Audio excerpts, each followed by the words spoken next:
USA. You join us on day one of the 19th World Croquet Federation Association Croquet World Championships. This is a 9-day event, so a bit of a long slog, but we're here for the 9 days. We have 72 players, and they are competing to hopefully reach the final next Sunday, the 26th. Okay, so Andrew, you should probably introduce yourself. I should introduce myself. My name's Andrew Gregory. I'm from England, and sat next to me is Vei Lowe, who's now USA, though South African born. Very, very good. Very good. Yeah. So Vei will be my expert. I checked his ranking. He's number 31 in the world, so he's good enough to play here, but unfortunately can't. I'm number 351 in the world, so not so much for me. Right. Let's see what we're looking at.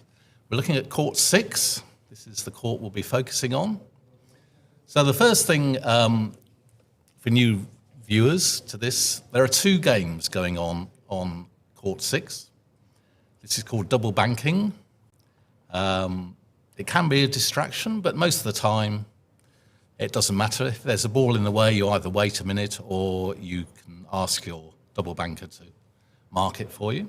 Well, just a slight point of clarification. We have 1 game in progress with the young Australian playing with the secondary colours of brown, green, white and pink. Tom and John are still warming up using the primaries. So yeah, we started just over an hour ago, and Matthew Essick, the US number 1 player, has already finished his game very efficiently, plus 26. Ian Lyons, his opponent, had 2 shots. He missed them both, so he didn't do much wrong. But and Matthew, unfortunately, failed the Rove appeal on his straight triple. He was trying a delayed triple. It would have been a 5th turn triple had he got it, because he went round the 3rd turn after a super shot opening. But he couldn't get the 4-back peel, despite many attempts, till he was for 4-back himself. So he got to rover and peg. And there are 2 upcoming players. You've got Tom Boulding on the right, just disappeared from the screen. And then, as is per Kiwi custom, John Versii is in the black. Normal tournament regulations, you play in whites, but for international events, you can also play in your country colours. So you may see a red top for Wales, blue tops for Scotland.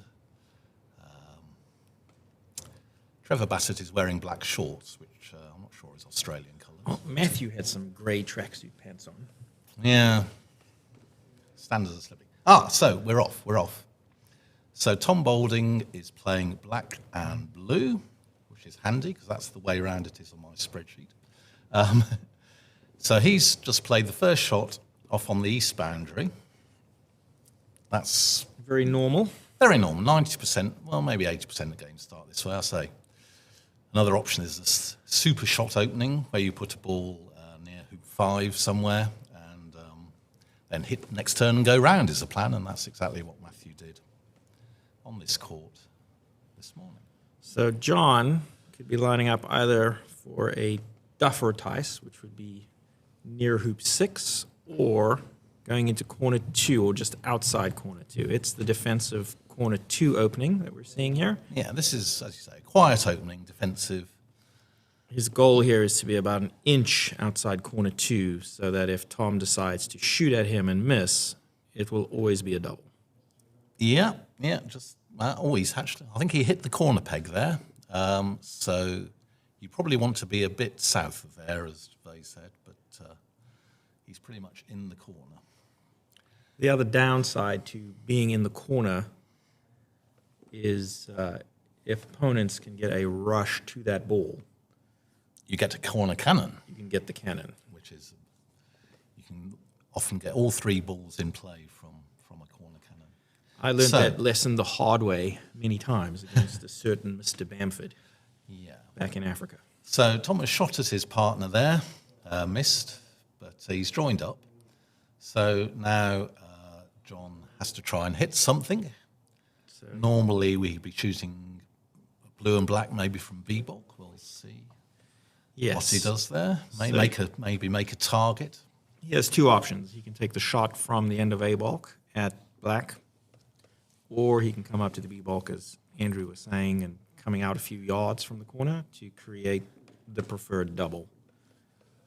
It is very much, in my opinion, player's choice. And sometimes I think, right, Andrew, the boundary may play into that decision. Yeah, sometimes the boundaries aren't as flat as you'd like. I'm sure they are here, but Speaking of that, we should probably give some context around the courts. The courts are playing fairly quickly, in my opinion, by NCC standards. They are very flat. I think it's 13 or 14 seconds, just being whispered to me. that's pretty quick. That's getting But I anticipate them tricky. to speed up as the week goes. We're using quadways, I believe, and of course, the new Invictus balls, of which I'm quite a fan.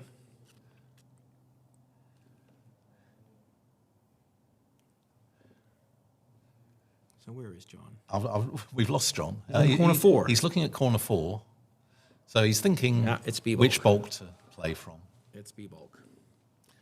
The advantage of playing from B, well, you can either make a target, or if you miss, you end up in 4th corner, and then that's sometimes difficult to winkle out that ball. So, Unless you rush into the corner for the cannon. indeed. So you quite often see a shot down this east boundary into 4th corner. That's Doesn't Common seem shot to be play. taking. That's a pretty small double. yeah. We have a better angle than the camera, and he's giving himself. I don't think there's a gap there, is there? There's no gap. It's literally ball touching ball. So it's a very small double. So we are accepting comments online. We'd be curious to know who all is listening, or whether we're just droning on into the abyss. So we would love to hear from players all around the world, and any questions. We will do our best to explain. Oh, there's Allison. That's awesome. How is David Allison? I haven't seen that fine gentleman in many, many years. Please send him my regards.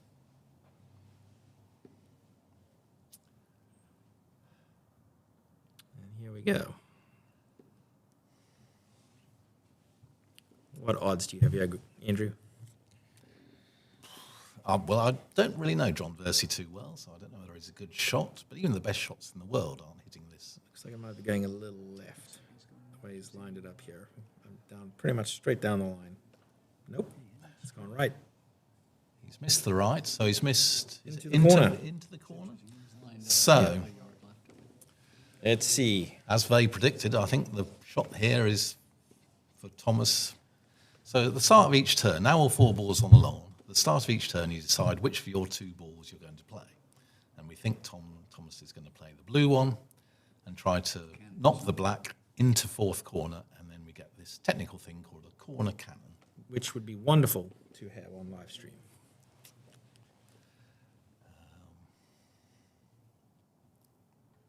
So Tom is an incredibly powerful hitter of the ball. Very aggressive. And no. And He he's missed. missed the corner, so no cannon.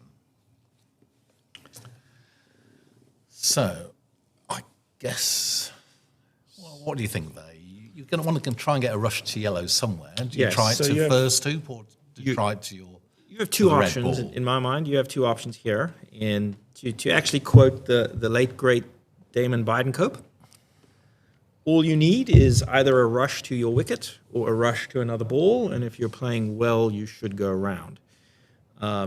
So Tom, it looks like he's taking the rush to 2, corner 2, which with his power and the ball actually in corner 2, he's having a potential second bite at the apple of getting a cannon out of corner 2.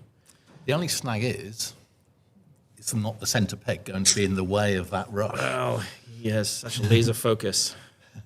So we will see. The other option, of course, would have been to... I think he must be trying to first hoop. He's going for 1. Because he didn't mark white. If he was rushing to red, he'd have marked white. Disappointing. So that's not a great rush. Nope. But So- you can try and roll up to hoop 1 from there. So See how it goes. So here, approaching approaching 1, he has 2 options. He can either go for the forward rush to corner 2, and then he'll have a couple of options there, or the old-fashioned precision approach would be to get the rush after 1 back to corner 4 to work yellow into the court, getting the rush on black to 2. So I predict that he will take the shorter approach and go straight to 2 after making 1. That looks a little long. He's a little wide there. I think it's a possible. Oh, he's phenomenal on wickets. Okay. I played him when I first started playing again 2 years ago, and on a lock, I wired him across 1, and there he is. So, hang on. he ran the most insane 1 I've ever seen. Even he was impressed. All right, I have to enter it. Hang on. So hampered on yellow, he's taking the shot at black, Enter. and you'll get a good view of his power here. Nope. All right, so he has missed black, which means his turn is at an end. And John can now pick to play either red or yellow. The normal approach here would be to play yellow, since it is the ball that is on court and available for play. And most likely, I would guess that he would shoot at black and blue, even though it's slightly longer. Then going back to mother, which is partner. But with Tom having the rush to corner 3, having 2 balls in corner 2 would be inviting a relatively easy break pickup. So I think John is taking the shot at black and blue. What would you do, Andrew? I would be shooting at blue and black. I'm not sure how far apart they are. I mean, it might be a target. It might be. Well, I think at our age, that's a double for sure. Yeah. We'll take anything. Somebody just told me this was called a Bassett double, but that might be insulting to Trevor. I don't know about that. It's probably been true. Actually, phrased to me. It's bringing There back is memories. You said it. Okay, getting some technical assistance here. Okay, here comes John. Bit of trouble with the scoreboard we're having. What am I supposed to do? Get rid of what? So this is my first view of John's swing, and it reminds me a fair amount of John Prince, who was a very, very elegant player and exceptionally good. Very smooth swing. Oh, it looks like it went through the middle. Did it work? It's a good shot, but unfortunately not good enough.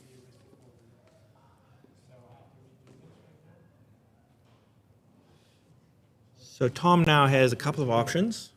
He can play black and try and just do a gentle cut to get the cannon on yellow. His preference would probably be to play blue since it's for 2, but I think the black pickup is a little easier. He's playing blue. So I would predict black being rushed somewhere near corner 2, going to red, and then red being sent to 3, with blue going for hoop position at 2, what's commonly referred to as a load and hold. So we'll see. Oh, I'm wrong. Oh, he's actually hit the hoop. Well, he's now. So He may very well be wanting to actually play a more precision approach. oh, we're up. Right. We fixed the scoreboard, folks. So here he has 2 options. He can make 2, getting the rush on black into the corner at 2, or he could go straight to red now and just play what I described earlier, the load and hold. Looks like he is going for more. or do you fancy running hoop 2 and then hitting the 6-yarder at red? I wouldn't put that past him. Tom's going to run it to the boundary. He's going to hit red. The joy of youth. Yeah, here he goes.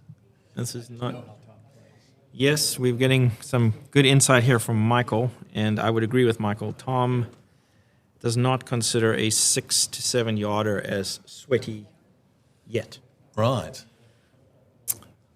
And it's pretty warm out there. I think it is going to get quite sweaty by the afternoon. It will be this afternoon, but we will be enjoying the air conditioning on the inside. So here we go. This is a normal. I'd give Tom 9.5 out of 10 to hit this. There you go. Center balled, and I wasn't. Got black on the trap line. yeah, black is not in a great spot for rushing, unfortunately. Yeah. So this will be a good croquet stroke. Ideally, blue wants to be where hoop 2 is, but you're not allowed to remove the hoop Yes, to play this exactly. stroke. So, Exactly. I So mean, if you're me, I try and put blue near hoop 2 anyway and trust to luck. It just misses it, but maybe better players make sure they're not hitting. So the question that he has to think through here is if he sends red to 4, getting the rush on black, which he's not doing, but Right. if he had sent it all the way to 4, it would be close to yellow. Now he's squinting at it. We think he can't see black at all by his gestures. Or it's not rushable. Certainly not rushable. He is a very demonstrative player, as you will notice. That's handy for commentators.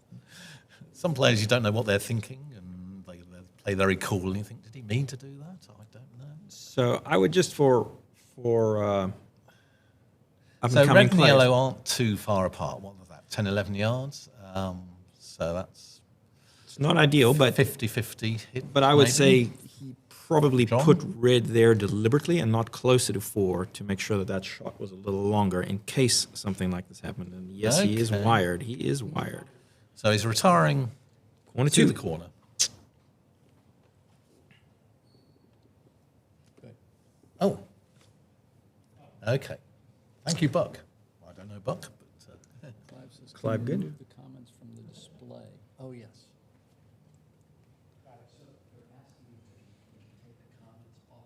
Andrew, is this your? I Is think that's this a message from Clive Good. Hello, Clive, Nottingham player. Played him many times. Bit Andrew? better than me. Oh, right. Hello. Is this your first stint at commentating? Not on the Worlds, yes. Well, no. I've done lots of commentary on text. So there's a website called croquetscores.com, which you're recommended to go to see all the results from all the blogs. And there's a commentary option there, and I type away on my phone. Audio commentary, I've done a couple of bits. A bit of the Open Championships when they were in Nottingham, and a bit of the President's Cup last year. So John's taking a very common sense and I would say correct approach here, taking the short shot, moving the ball that is in court to partner. I would give him very good odds on hitting this. And then taking off to blue. Better than 50-50, you think? Nowadays, yes.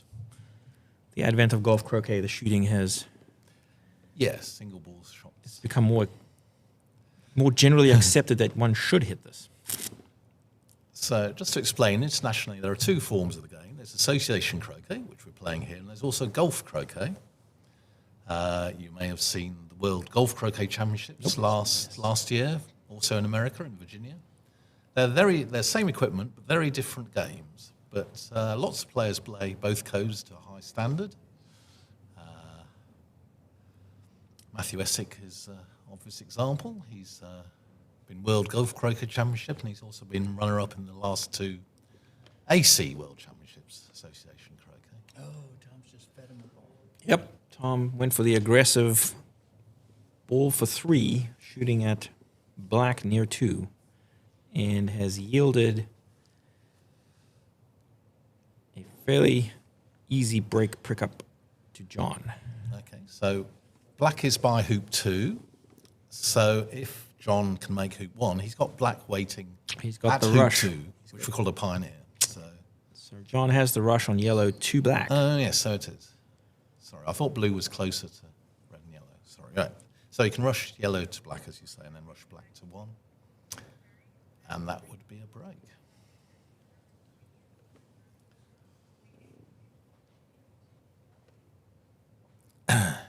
It's a lot easier, obviously, sitting up here to make statements about break pickups. Play generally has been a little scratchy this morning as the players have been getting used to the conditions. Matthew was certainly the fastest, finished first. Yes, Matthew was the first. We've had 3 other results. In Block D, Stuart Lawrence of America beat Joe King of England, plus 22. Block F, Chris Barley of America beat Archibald Zimonyi of Sweden, plus 24. And we've had our first TP. Zach Watson of America beat Duncan Reeve of Scotland, plus 25 TP. So Zach is actually the local pro at the NCC here, so he knows home advantage, right. all these courts like the back of his hand and enjoys the conditions immensely. So we should just mention briefly the format. I say there's 72 players. They're arranged into 8 blocks of 9, and in each block you play each of your 8 opponents in a single game. And then the top 4 in each block proceed to the championship knockout.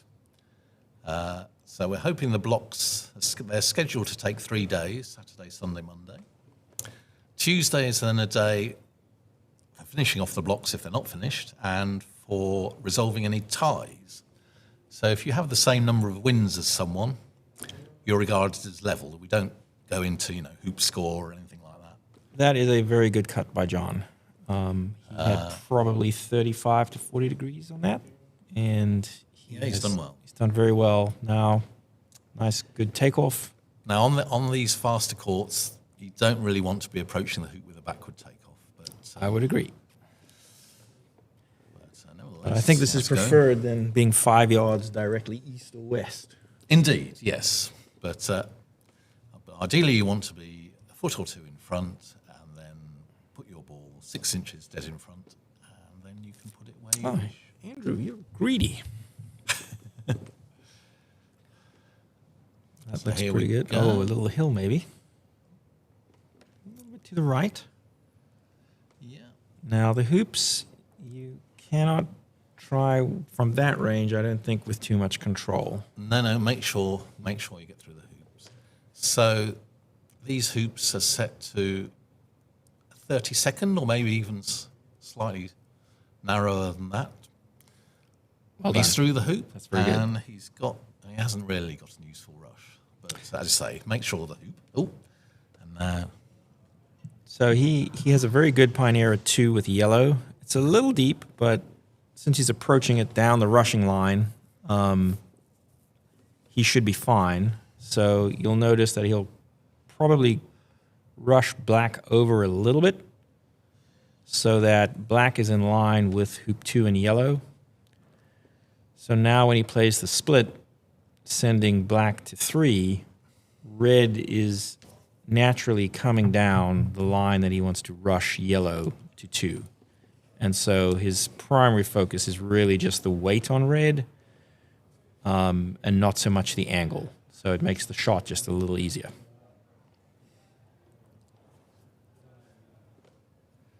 almost always you're worried about the ball you're playing as opposed to the croquet ball. So if red's good here, black can be anywhere within a few yards of hoop 3, and he's in good shape.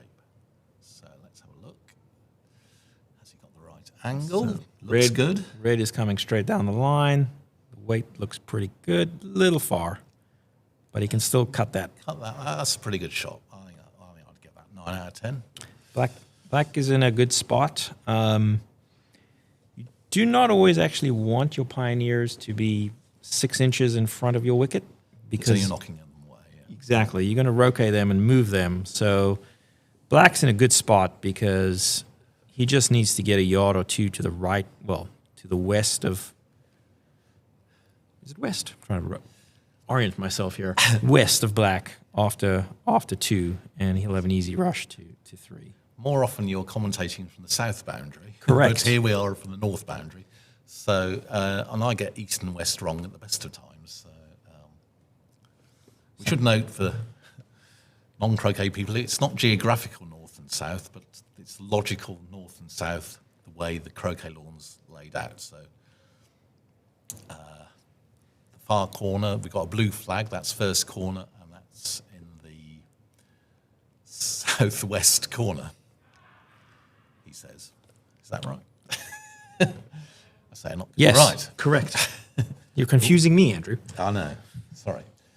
Okay, so now John has made 2, and he will... Again, he's not got a rush. No rush, so he's got a larger croquet stroke here. It's interesting that he did not take the option of driving it through 2 all the way to the north boundary to automatically get the rush on yellow back to blue near 4. So he's refraining from that option and playing this just as a 3-ball break. He will now send yellow, I presume, to 4, going to black, and then pick up blue before going to 4. So, is he thinking, or is He's thinking. the brown ball in the way, I wonder? I actually thought Mr. Fletcher was done, but I guess that was the first break. Well, It's been going on a yes, while. I'm a bit confused. But we'll try and concentrate on the first colour game for agree. you. I agree. But I thought this is Greg Fletcher, one of the...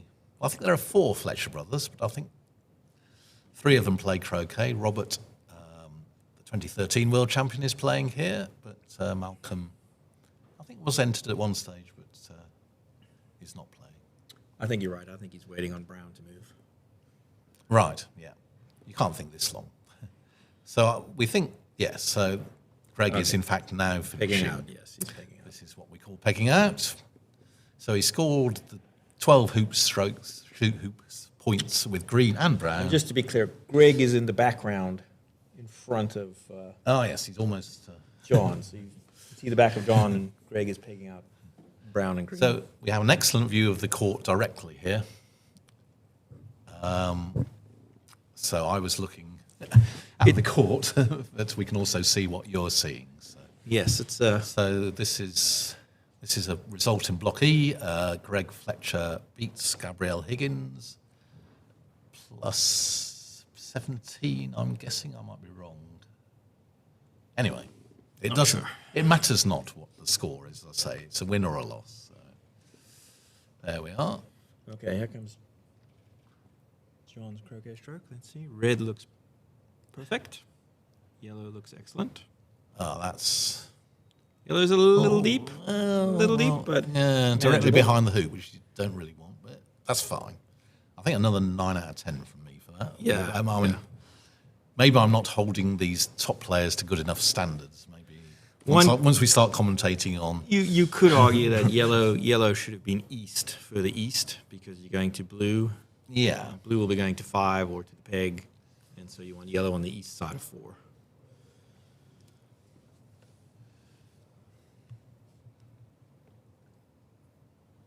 But he looks to be in good control here.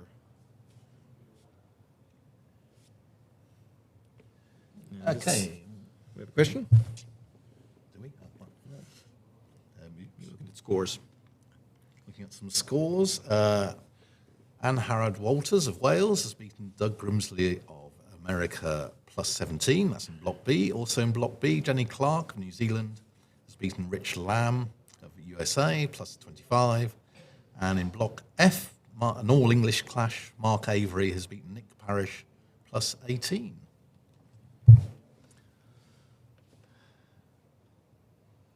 Okay. Right, so... 2 big options here, Andrew. Would you be sending black to 5, going to blue, or would you be personally taking would off not. to blue? I'd be taking off every time, especially as I'm not sure that hoop 3 might be in play for red going to blue, so it's easier to get the right angle by taking off than doing the roll. If you get the roll slightly wrong, clatter into hoop 3, that would be end of break. So Discretion is the better part of valor I here. think so, and you can pick black up somewhere around hoop 6. So there you go. So he's quite close, just to the east of the hoop. So that's very. So good. you would wait for 6? You wouldn't take the backward rush after 4? If you get that, yeah. Anyway. So it's almost now a 4-ball break. And to be honest, once these top players have a 4-ball break, they should make as many hoops as they would like. And normally, the number of hoops you like is 9. Maybe later in the event, we'll be watching some one-back tactics where you make 6 hoops and maybe go for a sextuple peel. But Okay. I think John is 1. ranked 6th in the block, I think, and Thomas is ranked 2nd. So this would be a good win for John. Oh, it's early days. It is very early days, but That's pretty good. I think Deep, though. hit that's a bit hard, didn't he? Now, let's see. Let's see where he puts My yellow. preference here would be backward rush to black. Clamp down on the break, get control, get all 4 balls. So I don't think he's doing that. He is taking Andrew's approach.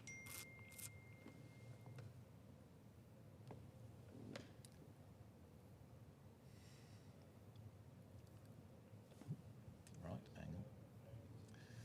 And I've been right.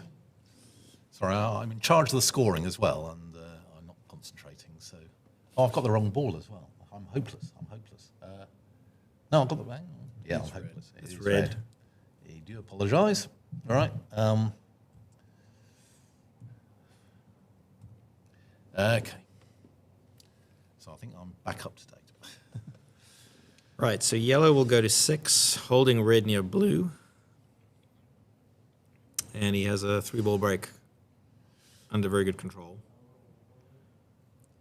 I think fullback is definitely on the cards here. That's very nice stroke.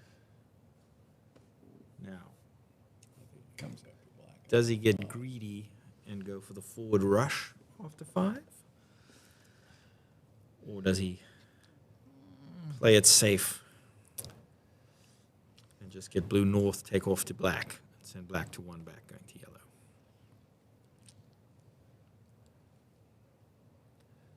Well, I guess you see how close you approach and how difficult you judge the hoop Well, is.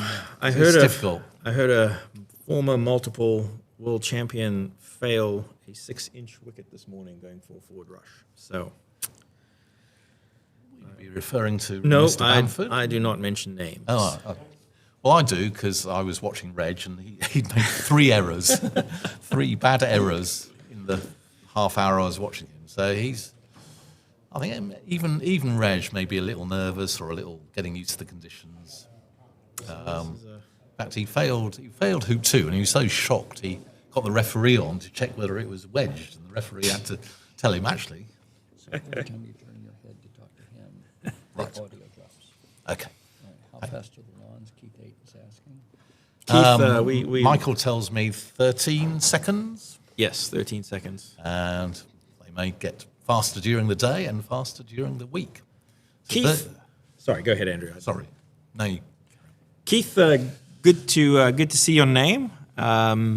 Sitting up here at the NCC, I remember the pep talk you gave the US team at the 03 MAC, where you attempted to encourage us psychologically, and the absolute inverse happened on day 1 against the English. So to this day, I'm still not convinced that your motivations were coming from the right spot. But it'd be great to see you again, and I actually need your help with an idea I have with Kenster. So we should get in touch. It's total control. John will be at fullback. So what would your preferred leave be, Andrew, at this point? Now you have full control. What would you be going for?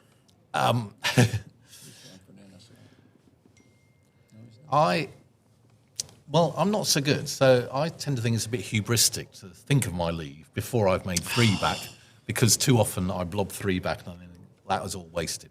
So I tend to gather the balls around 3 back. On a good day, I get what we call a new standard leave, And if that doesn't work out, we get an old standard leave, which isn't great, but it is a 30 So- yarder. But most players, I think these days, prefer what's called a diagonal spread. So you have the balls all lined up along the diagonal. One ball close to the peg, close enough that they don't have a backswing to hit at your balls. The other ball over near opponent's ball near the west boundary, and you with a rush into the lawn from the east boundary. So players have their own favourite leaves. You're going to have to elaborate for me because, oh no, he's come to grief. You see, that's what happens when you think about the leave. Oh no, he's run the hoop, I think. Yes, this is a very tricky hampered shot, though. But this looks hampered. I'm not sure that this is not going to be easy. He put the mallet up straight away, so I think he must think it's sort of playable. Well, my question for you while we wait for the referee is that 20 years ago, the NSL was something totally different to what the NSL is today. Everything's been redefined. And so when you say NSL, can you elaborate on the ball placement? Right, so the new standard leave, you leave one of the opponent's balls just to the northeast of hoop 4. So that's in a position where it can't be hit from a bulk, because if you leave it open, that leaves a 9-yarder, which you shouldn't be leaving. And so you want to leave it quite close to the hoop, but in a position where it can rush to hoop 1. You then leave your 2 balls, again, northeast of 4, near the east boundary, or one of them on the east boundary most of the time. Now, the other opponent's ball, it's not too critical, somewhere near the west boundary, but then there's a variant of the new standard leave called an MSL, which stands for Morm Standard Leave, named after David Morm, where you leave the 4th ball just southwest of hoop 2, wired from B bulk, and then you can leave your rush to hoop 1. So that's another variant. Okay, so that's the modern definition of the NSL. So there's a Morm Standard Leave and a new Standard Leave, yeah. 20 years ago, the Morm Standard Leave was the new Standard Leave. Okay. So as you, I'm turning my head. I've been told not to turn my head to talk today. We're learning. So John has done very well with that hampered stroke, and he has control again. Black will go all the way to the north boundary here, and that is simply to create space to send black to 2-back or hoop 8, depending on your preference. So he's in a very good spot here. He will be playing a stop shot, holding his red ball near blue, and black ideally would be a couple of feet north of hoop 1.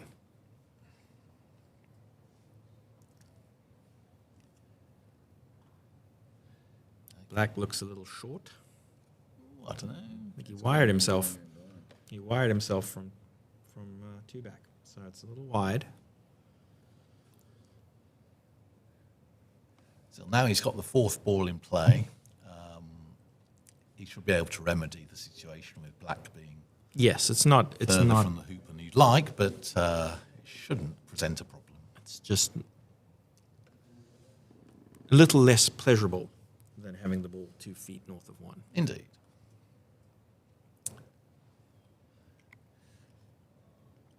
You say that was a stop shot. For me, I have a very light mallet, and so for me that wouldn't be a stop shot. That would be my normal drive.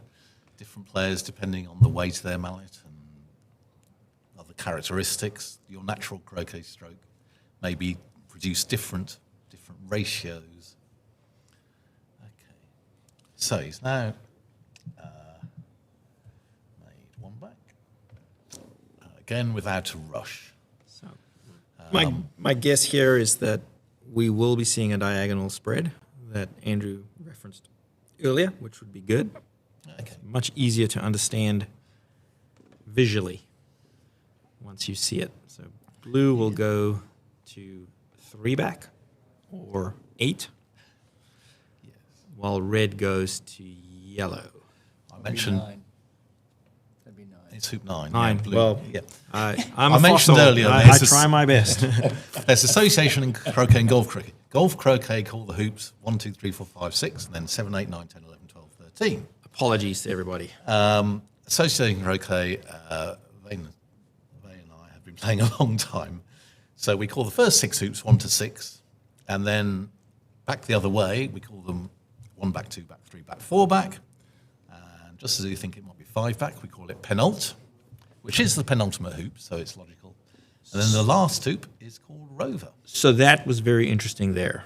I would have personally rushed yellow south of 5 to create the space to send yellow back to the peg, going to black. Okay. So maybe he's not going for a diagonal spread, but we shall see. Well, you're correct. It could might be be. doing an NSL. He could be doing the modern NSL. Right. I've been told that the Kiwis take all 4 balls to 3 back or 9 to. That's what I said. That's what I did, but for different reasons. I did the right thing for the wrong reason. So in my lexicon, that's a half NSL. Okay. I have not heard that phrase before. It's I'll try and wily. use it. It's wily. Is it? Yes. Oh dear. I must reread my expert croquet tactics. Keith Wiley, English player. Fantastic player. Great thinker of the game. Absolutely. And compiled the first sextuple peel in the Northern Hemisphere. In the Opens final in Keith will know, I can't remember. So, 71, 72? so who do you think was the first South African player to do a sextuple in Africa? Well, you see, from the way you asked the question, I'm going to say Obviously you. a trick question. It's obviously a trick question. I mean, the obvious answer is Reg Bamford, but presumably that's not the answer. It is not the answer. It is a certain Mr. Cunningham, who Right. was a very good player in the 70s in South Africa with Tom Barlow. He's going for a diagonal. And Yeah, black's going near the peg, so yeah, diagonal spread. David Cunningham's favorite approach to the game was a 2-ball break. And whenever asked why do you keep doing 2-ball breaks, the response was simply, it's the most efficient way to get round. It saves time, yes. But yeah, David Cunningham is the first man to do a sextuple in Africa. You guys need anything? Water? Would be great. I've got water. Good thinking. So John's lining up for the diagonal here. Black's okay. You'd prefer it to be Nearer the peg. much nearer the peg. And yellow, you would actually, preference probably, but yellow you would prefer to be a little further west and a little further north so that you can fine-tune black with a takeoff of choice or stop shot to get the rush to the east boundary. However, having said that, he's fine. The leave will be very good. I think he's shown very good control, good pace of play, excellent hoop approaches. 6 came out of nowhere where he struggled through. So as long as he doesn't get greedy here for a forward rush, he should be fine. I mean, you'd like a forward rush, but You would, but it's not you needed. don't want to risk the hoop. And blue's First not break of the day. blue's not quite deep enough either.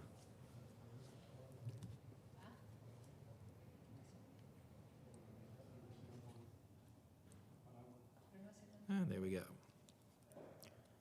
So this now is probably a critical shot. He will be sending blue southwest of hoop 2,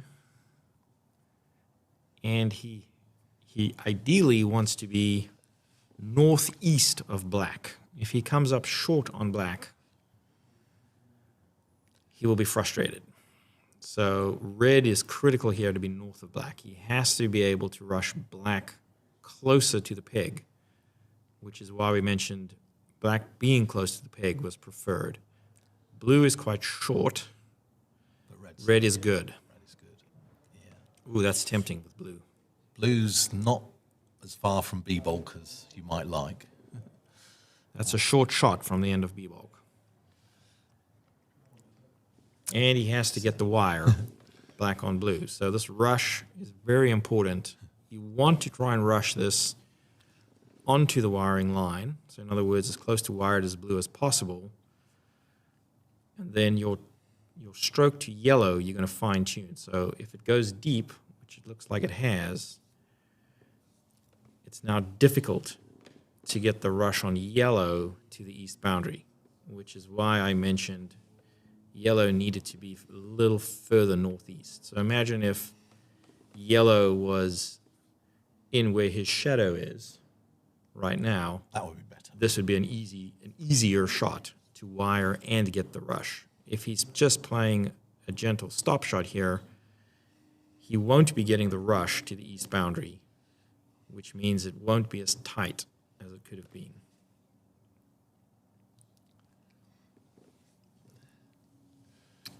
Just to explain the rules for maybe newer croquet players who are playing what's called advanced rules. So because John ran hoop 7, or 1 back in this turn, at the start of the next turn, Thomas can play the balls as they lie, or he can pick up either of his balls and play from either bulk line. So A bulk is on the south boundary from the blue flag to the centre to the hoop 5-6 line, and B bulk is symmetrical on this, what's near a boundary on this shot, the north boundary between third corner of the black flag and the centre of the centre line again, the hoop 5-6 line. So Andrew, it looks like, what do you think? Do you think that that's maybe half open? You think blue can see a piece of black? It's difficult to tell from here. I don't think it's going to be I don't think that shot will be taken. I don't think so, given that he's got an 11-yarder. So what is interesting here is based on where blue is, blue dictated where black is dictating where red and yellow are going to end up, because the concept here is that the peg inhibits black from shooting at red and yellow. And what he's done is that he has been forced into giving a shorter shot from A bulk. But this is often a dilemma you have on the lift. The shot from A bulk is shorter, but if you miss it, John, the opponent, can use your ball immediately. Correct. But Correct. if you shoot from B bulk into fourth corner, then you can't really winkle that ball out until you're ready for hoop 4. So it makes picking up the break more difficult, and it also makes what we call the triple peel more difficult. So as I expected, Tom is taking the shortest shot. Okay. And Tom's blue ball is for hoop 3. Oh, he's changed his mind. So if he does hit yellow, say, he can probably put yellow for getting a rush on red to black. So it's not too difficult to pick up the break if he hits this. But it's a long shot, so that's 22, 23 yards. I would surmise that if Tom was playing, let's say, a certain Robert Fletcher, He would take the short shot. he would take the short shot. Okay. So Tom is playing a calculated game here around less likelihood of hitting, but making the break harder for John on the triple. And he struck that to the right. I think he was nearer red than yellow, wasn't he? Well, that wasn't great. He is not happy. Okay. So now John will elect to play with yellow, and he'll be rushing red somewhere just shy of black, so he can load hoop 2, is the Americanism. Sorry, the Americanism should be load wicket 2. I noticed Faye's been saying wicket. I don't know which one's which, to be honest, anymore. In England we call them hoops, here you call them wickets. I think I grew up on hoops.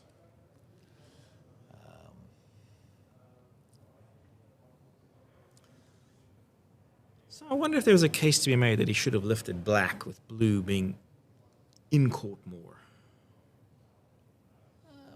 Yeah, I mean, black is nearer to Hoop 1 than blue was. But So the goal think here we- is for red to come up to the east of black, creating enough space to send red to 2, getting ideally a nice little 1 foot rush straight at 1. And red's perfectly placed. depends how good his stop shot is. I'm not sure he'll get red all the way to 2 here. Well, but it doesn't yellow need- is doesn't yellow's need the to. yellow's the important ball. Absolutely. Doesn't need to. Doesn't need to. More, I'd say getting the perfect rush on black would be the primary focus here.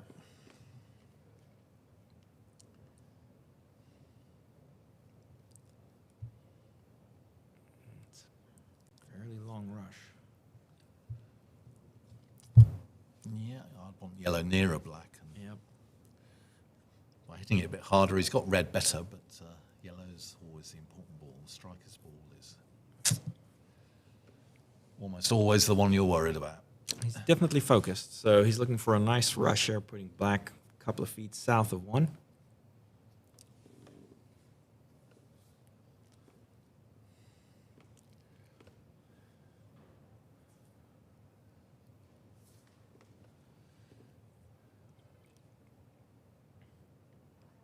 That looks good. Looks very good. A little deep, but You prefer it deep than short. straight approach. Yeah, he's going straight at the wicket. So straight at the hoop.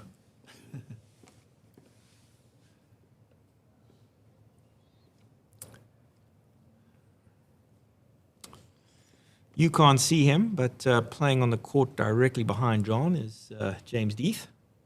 And I had the pleasure of watching James walk out yesterday out onto court 11, set up a cannon immediately in corner 1, and execute a 3-ball triple with a promotion cannon after making 4 back to get Peely in front of Penn. Promptly knock the balls off the court and walk off. Practice concluded.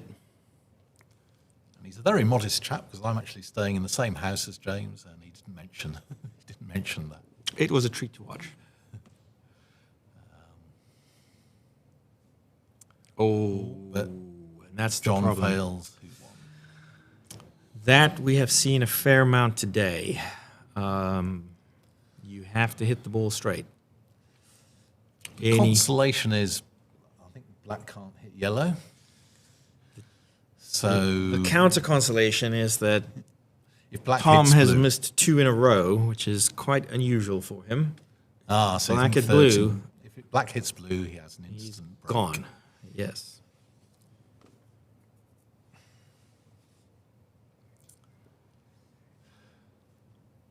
What's good for John is yellow looks like it's still a runner, to use a golf croquet term. Okay. So I am So learning. I am learning. If black does miss blue, then yellow might be able to run the hoop down to red and pick up his break. He's got it. But Bang in the middle. that was very good. You could see it from the body language. And this is where these top players are so dangerous. One little mistake, Okay. and you can be punished. So- But he's still got to do it. He's got to do it. So now you're playing a role here, aren't you? Getting blue into the lawn, going to yellow. No, no, he's taking no, off. No, just to take off, you've got more than enough Yeah, time. it's because you want. Yeah, okay. So, The real yeah. question is, will he go for some advanced tactics on red, or will he just play it safe? Or will he lay up for a sextuple? Well, blue's for hoop 3, so I don't think the sextuple. Sorry, you're South African. I heard Reg yesterday. You call it sextuple. I call it sextuple. I'm Tomato, American. tomato. I'm You're American now, are you? Don't refer to me as South African. You know, I'm sorry. lived in this country for 25 years. Right. Like Reg in England. Yes, but Reg is still South African. Is he South African? Yeah. On the, I'll get in trouble now. in the program. Don't tell Reg I said that. No, he's. He's bigger than me now. Okay, Tom. So the question is, will he go for the TPO? or Well, I think if he was going for TPO, he should have done a roll. I would agree. Getting blue into the lawn. I would agree. He's not happy. So it looks like he is simply going to focus. I think on first getting game of the event. First game, good I break. wouldn't be doing that. Good break. I agree.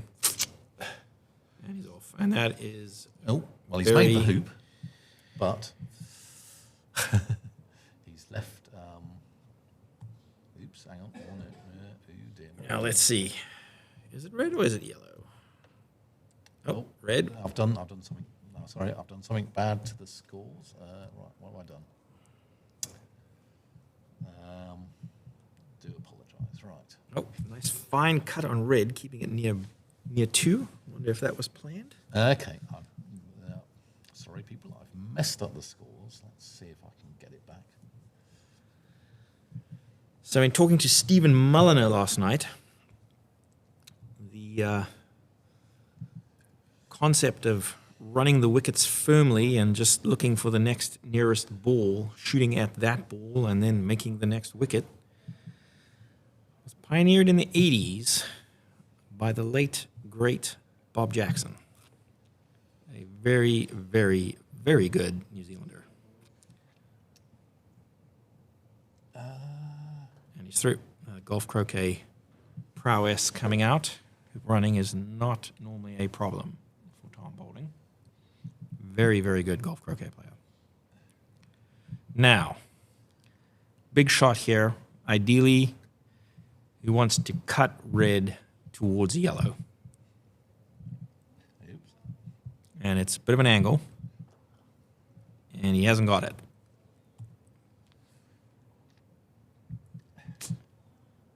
And so I'd like to know what Greg would, at least what Andrew would do here, except he's still trying to work out a little bit of arithmetic on the spreadsheet. So, okay, Andrew, what would Okay, you do right, here? here we go. You're for 3.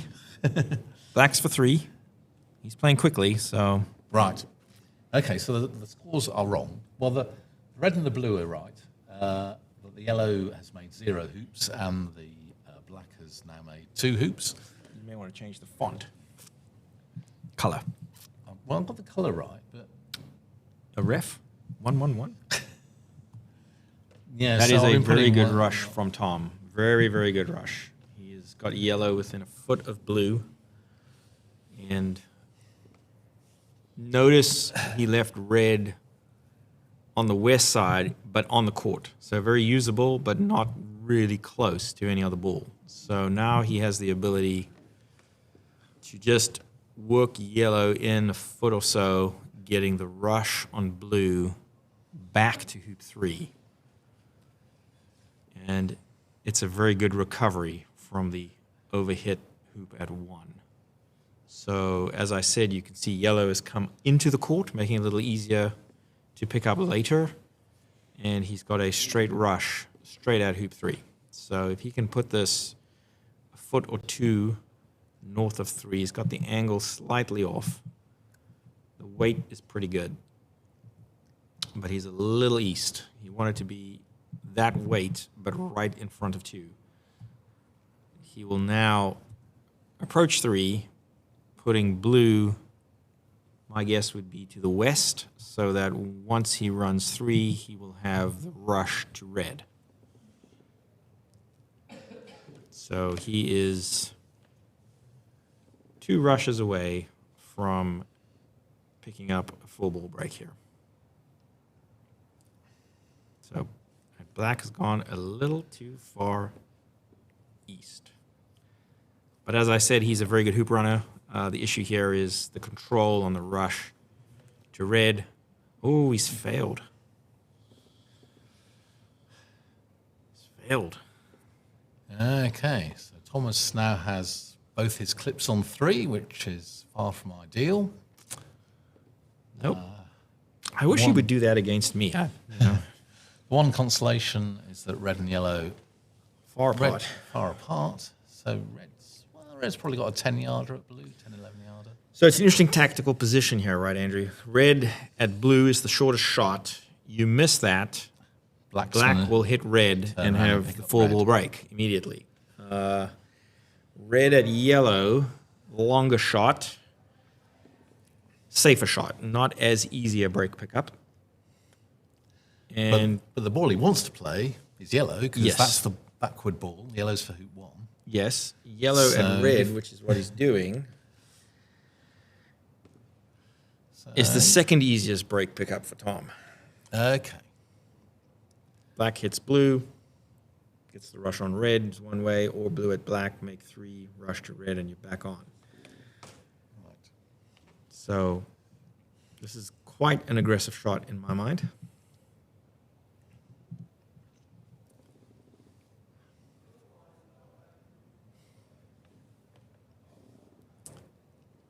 And just for the viewers, the reason he's playing this aggressive shot with yellow, Andrew already alluded to.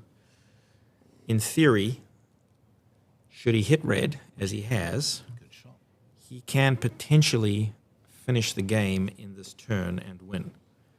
Had he played red, he could not finish in this turn, and Tom would definitely have had a second shot. So, John's got a lot of work to do here, but his shot was justified.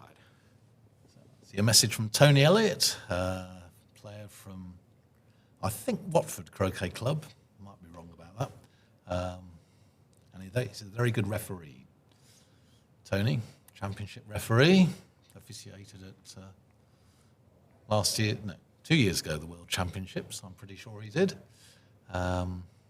Last World Championships were held 2023 in London. Final was at the Hurlingham Club. And that was won by Robert Fulford, who is here to defend his title, beating American number 1 Matthew Essick in the final. Matthew has been the runner-up on the last 2 occasions because the previous World Championships were in 2020. In February, we just got them in before COVID. And there, Matthew lost to Reg Bamford. So here's an interesting one again for you, Andrew. Do you send black to 2, getting the rush on blue to 1? I do, but he's not. He's leaving it here. So what that will precipitate is potentially and probably making 2 off partner, which is red, where the preference is to make 2 off opponent. So that red is automatically at 3. The easiest for the time to do a peel is just after you've run the hoop in the opposite direction. So the 4-back peel, you try and do after hoop 3, ideally, and then the penalty peel you try and do after hoop 6, ideally. And then you can't do the rover peel because you haven't done the penalty peel. So that's not a great rush, is it? It was a long rush. It's a difficult rush. It's difficult, but it's now got a difficult approach. Well, according to the English great, who was well before my time, which is saying something.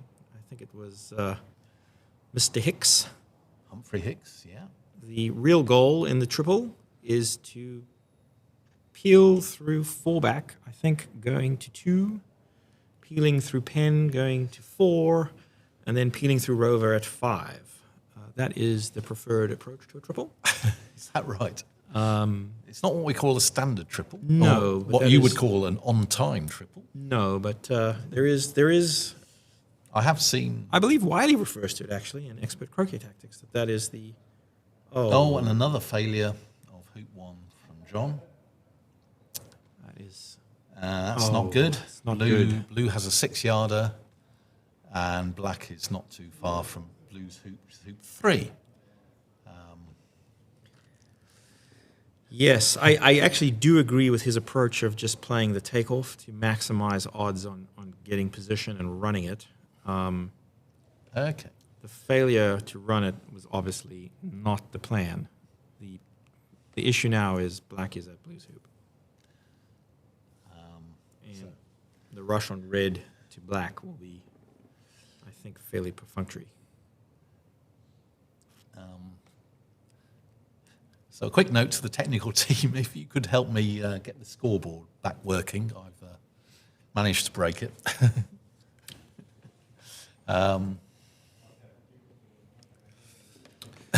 I will just officially say that I claim no responsibility for the score. That yes, is, I sat in the wrong seat. I should have sat on the right. Andrew has sole ownership of that area. It's probably beyond my expertise. So black has made 2 hoops. So here, we've removed the scoreboard. Well, Yes. that's good. yeah. So Tom is trying to get a rush on red towards black, which he's gotten.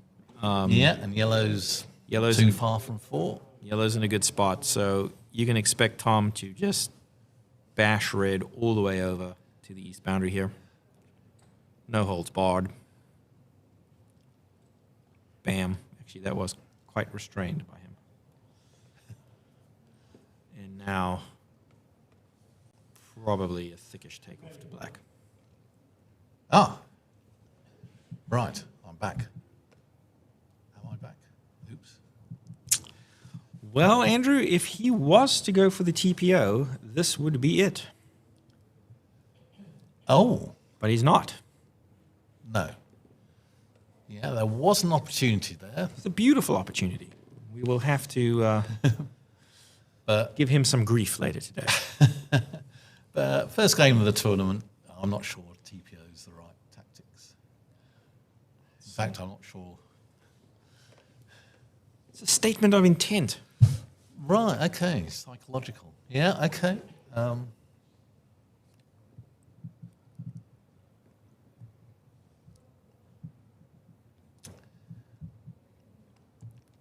Okay, so I've definitely done. Maybe. You I know worked it what out? I've got an idea. 22. Oh, well, it's right there now. But I still can't. So Oh, I since can see it. I think I've got black text on a black background. But I'll anyway, blue's made a hoop. Let's see if I yes, can do so this. people will notice there that he ran the hoop, and in running it, he actually hit black, and so he automatically takes croquet. It's called a hoop and croquet, or hoop and roquet in the same stroke. He's put black to 6 in preparation of getting there because it was convenient to do that. He's rushing red towards 5 as a pioneer, but more importantly, close to yellow. He will now just play a takeoff to yellow, getting a straightforward rush to 4. And that miss at 1 by John has been very costly, as Tom now has the 4-ball break under control. And I suspect we will be seeing a diagonal spread. Oh, that's a little short, Tom. But he should be fine. We should be seeing a spread after hoop 9. Is that correct, Andrew? Hoop 9? Oh, I think he'll be making going round to Well, I'm just making 3 sure back. that 3 back is 9. 3 back is the 9th hoop. Yes. Yes. Oh, Thomas. And what's strange about that is if you've seen Tom play a fair amount, he hit that inordinately softly by his standards. He normally would lace that to the south boundary. I'm not sure why he was looking for a controlled hoop stroke when he didn't need it with 2 perfect pioneers. Okay. So we haven't quite got the scorecard right yet. We got the black right, but now the yellow's wrong. On my screen it says 0, and in your screen it says 2. So I don't know why that is. Well, black is blue is for 4. Yeah. So blue's made 3. Oh, we're actually scoring as opposed to. Yeah. So Hoop two places, scored. okay. Yeah. Yeah. No, blue. I've got 3 out of 4 right, but somehow. I think Keith Ayton must be enjoying the scoring approach. You think? Well, he would probably prefer the clip placements. So we've got an umpire on just to check that yellow hits blue. Sometimes yellow can hit the hoop, blue moves, but yellow has in fact not hit blue. But that shot. clearly did hit it. And yellow's his backward ball. I say it's for hoop 1, not hoop 3. And so, what would your approach be here, Andrew? I'd be trying the roll. I think I would. I'm not very good at rolls. Ideally, you want a rush on black down to red, but ideally you want a ball at hoop 2. He hasn't got So the rush. He's not got the rush. but he's still fine.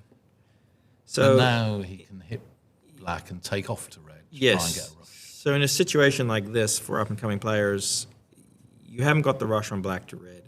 So what you want to try and do is cut black to be on the rush line of red to 1. Okay. So I wouldn't have hit it that softly. I would have tried to hit it off the east boundary so that when I'm taking off to red, I'm actually going straight down the rush line, and all I'm worrying about is the weight. Now, the weight has to be very, very precise because he's going across the rush line.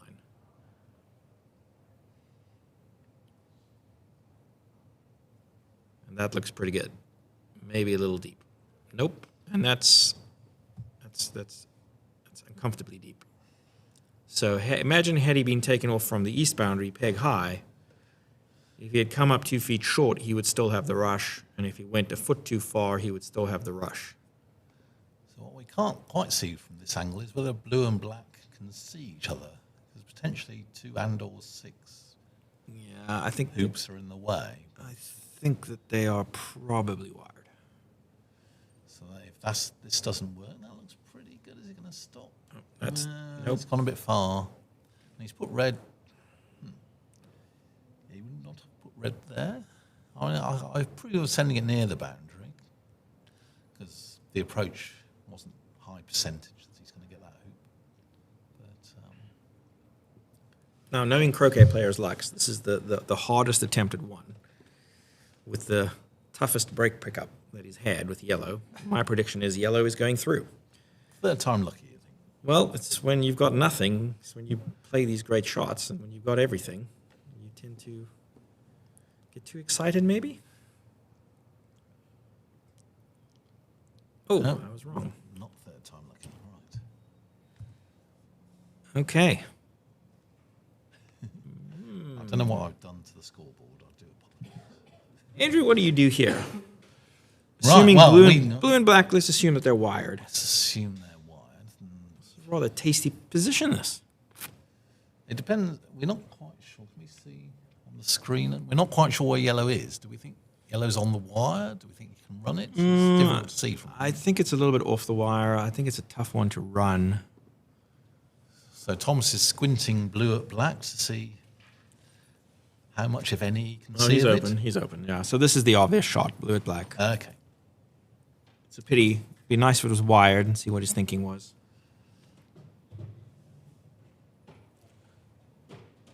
Oh, Oh, he hit the wire. so the wire, the hoop was definitely in play, obviously. So now we can see what yellow can do, if anything. So as mentioned earlier, we are playing with quadways. And the hoops, I believe, are at 1/32nd clearance. Yeah. With the Invictus balls. We're rumoured to be, once we get to the knockout stage, the hoops will be set to 1/64th of an inch. Which is less than half a millimetre, I believe. I'm quite a fan of the Invictus balls. I've heard some rumblings around too much pull, and I think it's great. Well, It's good. they were used for the Croquet England Open Championships, the British Opens, I suppose they're called. And there was quite a lot of pull, but players were saying there was less pull here because of the different temperature. It's obviously about 10 degrees warmer, or 18 degrees Interesting. if you prefer. Very interesting. You get less pull. Anyway, so John has made hoop 1 finally. And for some reason, I cannot register that on the scoreboard. I remember Chris Clark telling me in the 90s that when they used to play with the Jake's balls, Yeah. which was a cellulose ball, that he hated playing with them on the first few days of the tournament. But by the time you got to the final, the ball had compressed so that the milling was down and much more easy to peel. Okay. Right. It can get very technical. I remember. I always wanted to put that test, that theory to the test, but I could never quite get to the back final. So yeah. So when I started playing in the 80s, Jake's balls had a virtual monopoly. They called Yes, they did. Jake's clips balls. Yes, correct. And some people joke they should be called Jake's Ellipse because they weren't perfectly round. Well, I think the manufacturing process, they actually dipped them in the cellulose liquid and then firmed up. And the inside of the ball was actually cork. And what Yeah. people didn't realize is that you could never guarantee that the cork center was actually in the center. So many times back then when we played, and you would play a takeoff and the ball would veer off a yard, and we'd be screaming at the court, it was actually the ball because it was more like a lawn bowling ball with weight on one side. So, the technology's come on a long way where a lot of that's been eliminated with these modern balls.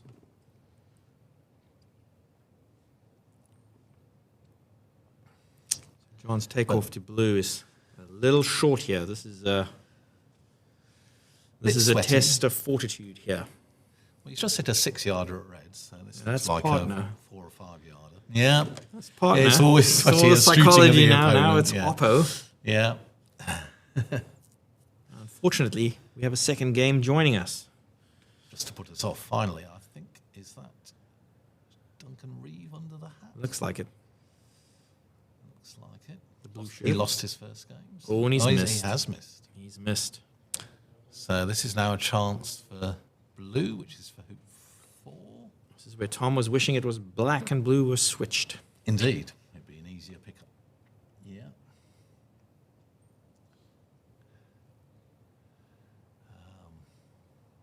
I still think the right shot by John, by the way, you have to take on the odds that you'll hit it, pick up the break, and finish the game and win. So, correct shot, just unfortunate the execution did not mirror the intent. No, I thought blue and yellow were both on the yard line there, but Tom seems to play blue from inside. Oh, well, never mind. Yes, so, and we've also got Jose Riva is the other double banker from Spain. So I've never met Jose. I've never seen him play. So if I get distracted, please forgive me. Okay. Obviously, I know he's, Duncan from a long time ago.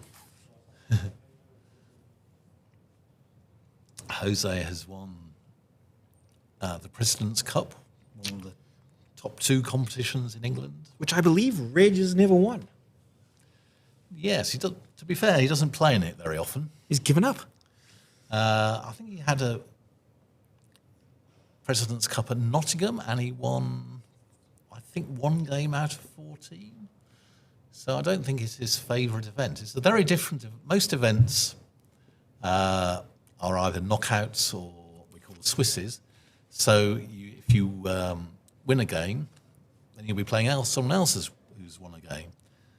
But the President's Cup is part of what we used to call Eights Week. It's now a long weekend. But So let's see there's- Tom here. Let's see what Tom does. Now he drills it. Now he drills it, which he could have done 15 minutes ago. Okay. So that everything's working for me except the yellow one. I don't know why. So that's a normal tactic from a lot of top players when they get to the even outer hoops, so 2 and 4, or 2 back and 4 back, that the escape ball after making the wicket is deliberately placed deep, and then the hoop stroke is just As hard as you like. a full-blown optimal shooting weight. You don't have to worry about control. And it's actually a useful tool if you're playing a 2-ball break or a 3-ball break, especially at 4. If you get the escape ball in the right spot, approaching 4, you can deliberately just run the hoop to the boundary and automatically get a 2-foot rush to 5, and off you go.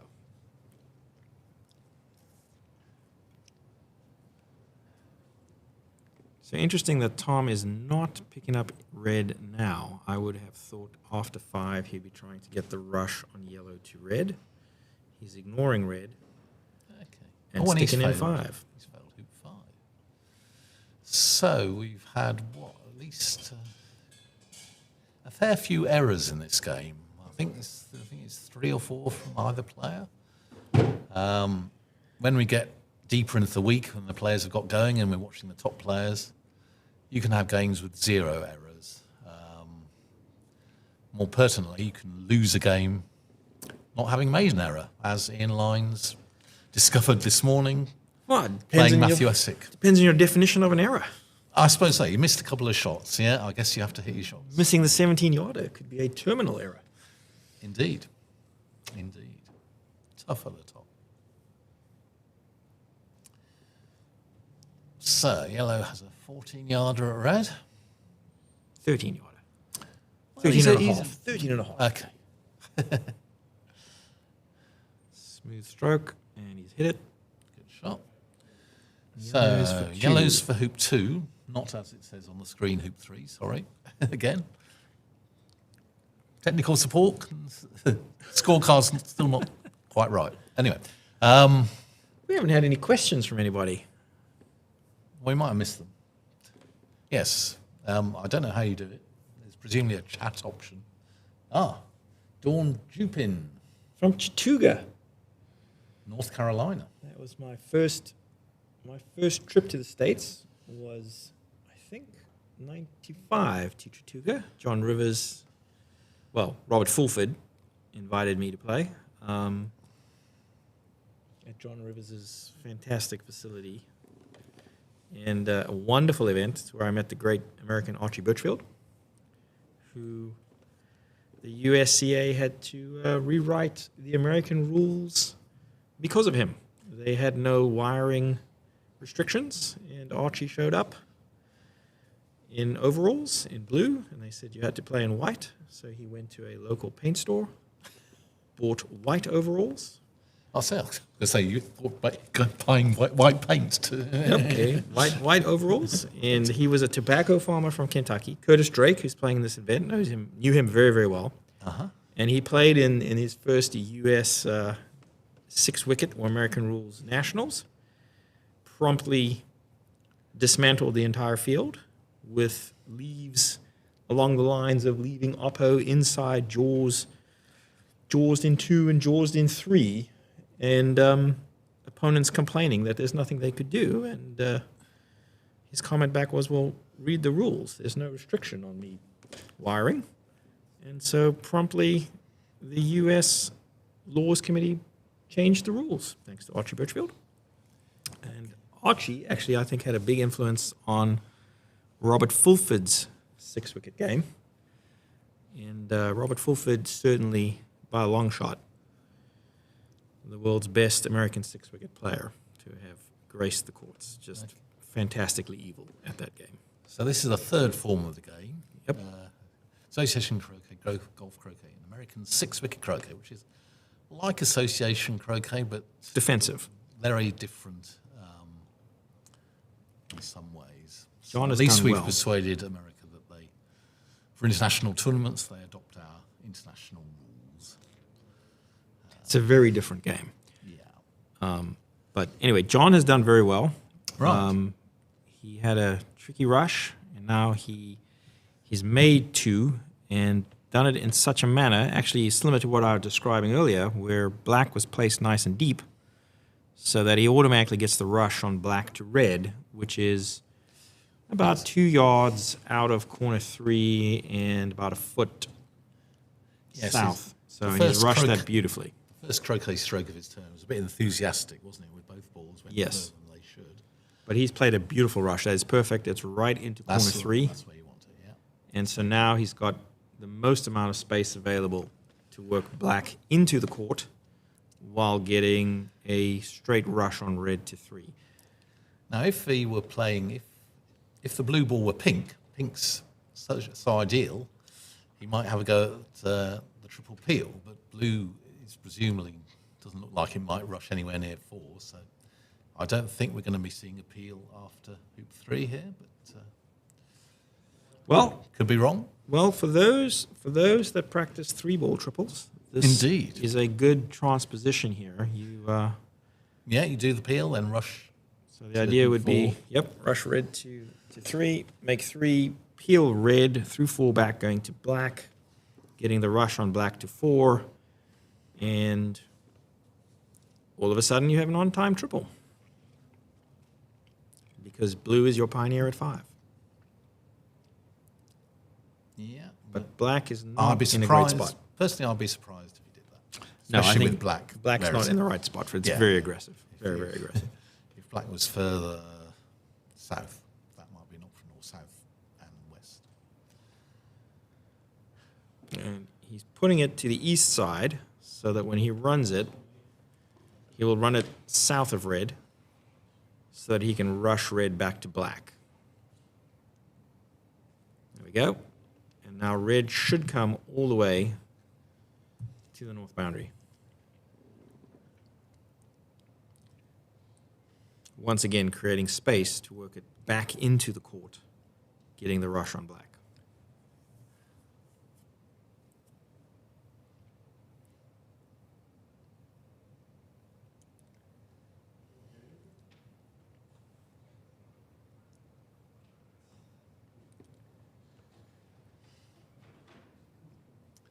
Yep. And actually, he's got a nice cut on that. So, similar to an earlier comment, he's put red in a great spot. He can't get it out very deep, but the drive or the stop shot that he plays here, yellow will be going straight down the rush line to get on black for 4. So red is actually in the perfect spot. And there you go. It is now 1 foot straight rush, slight cut, maybe 10 degrees, 2 hoop 4. But that is because red was cut to such a beautiful position. Okay, so a few more results for you. In Block A, which is at our satellite venue, the Beach Club in Palm Beach, they have 2 nice lawns there. And Samir beat Sam Murray 26 TP.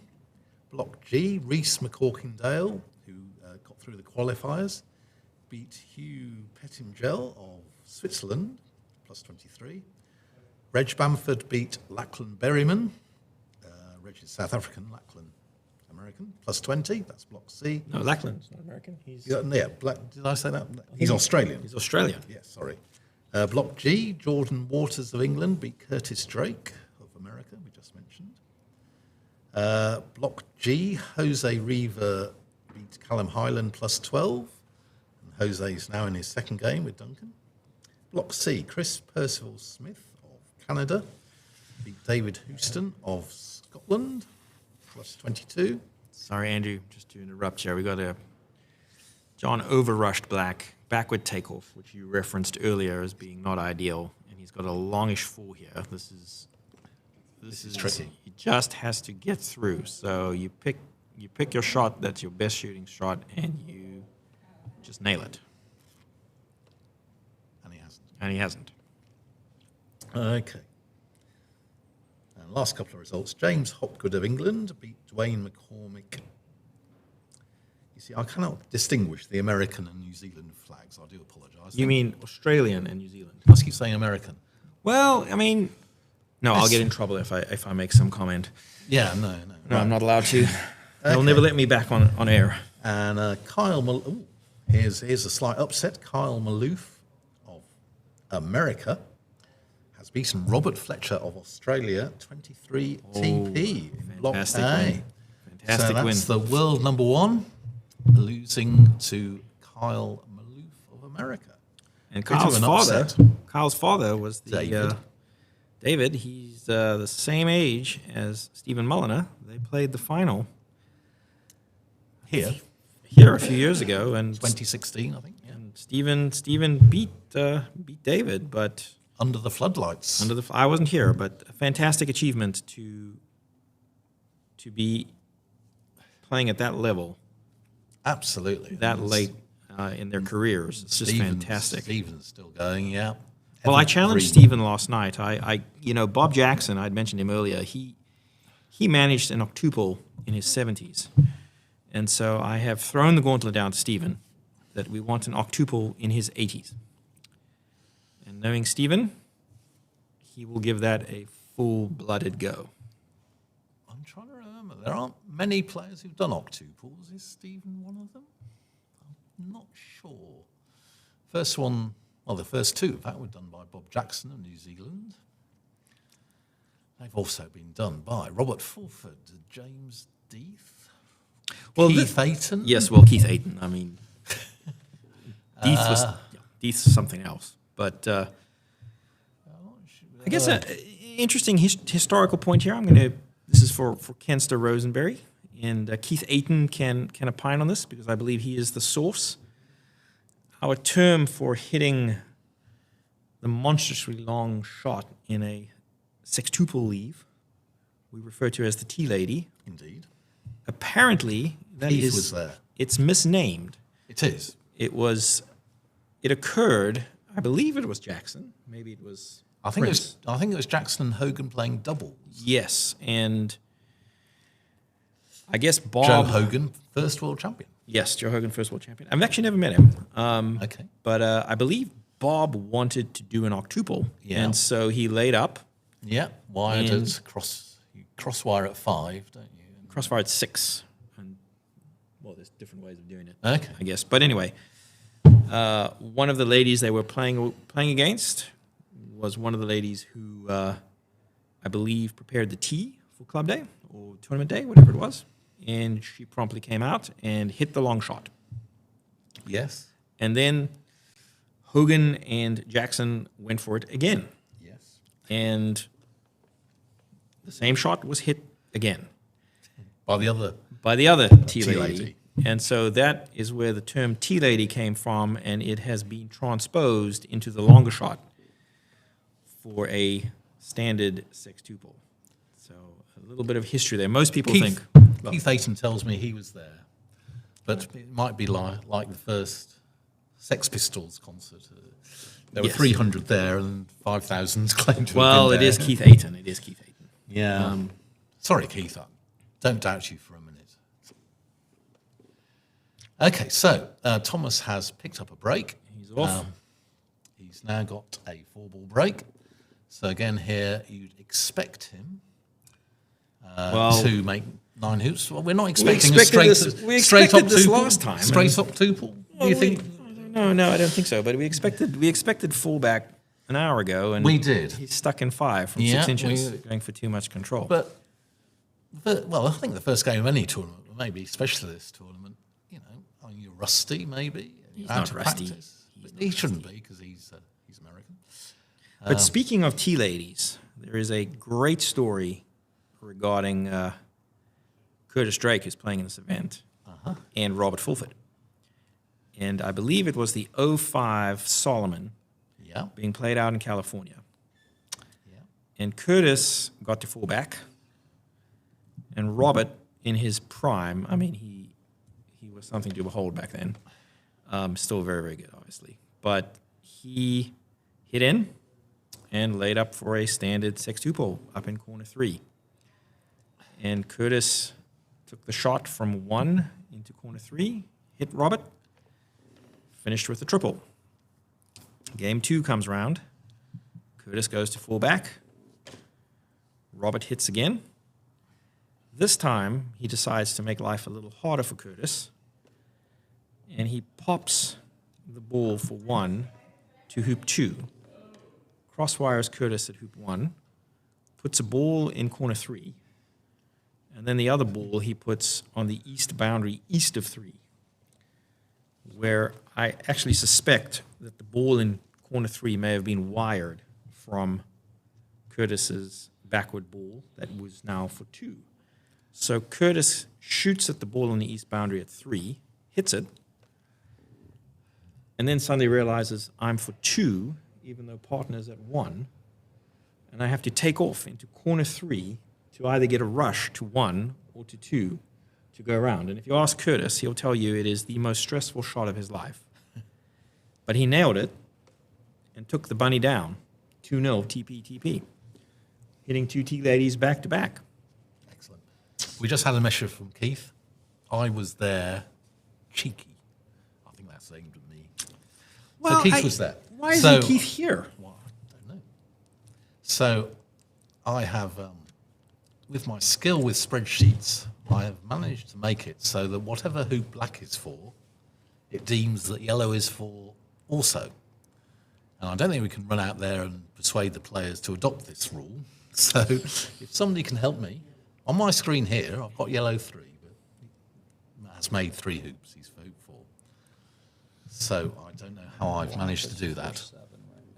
Max for 1 back, that's correct. made another hoop. He's good No, now. hang on. Oh, now what have I done? Okay. I've done something bad here.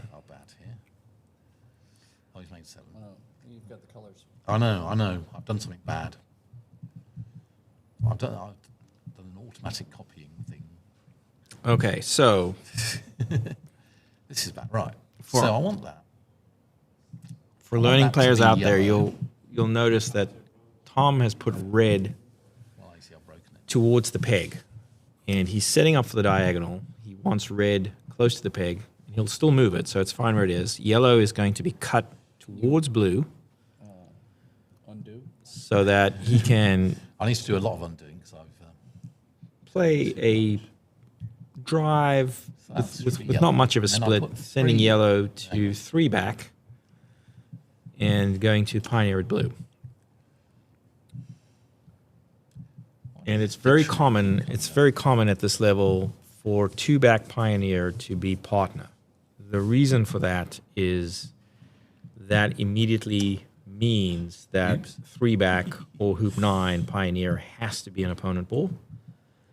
And you do not want to be making your last hoop off partner, generally speaking. So now he will look for a backward rush, making 2 back, backward rush on blue up to red. And let's see where he places blue and red before he goes to yellow.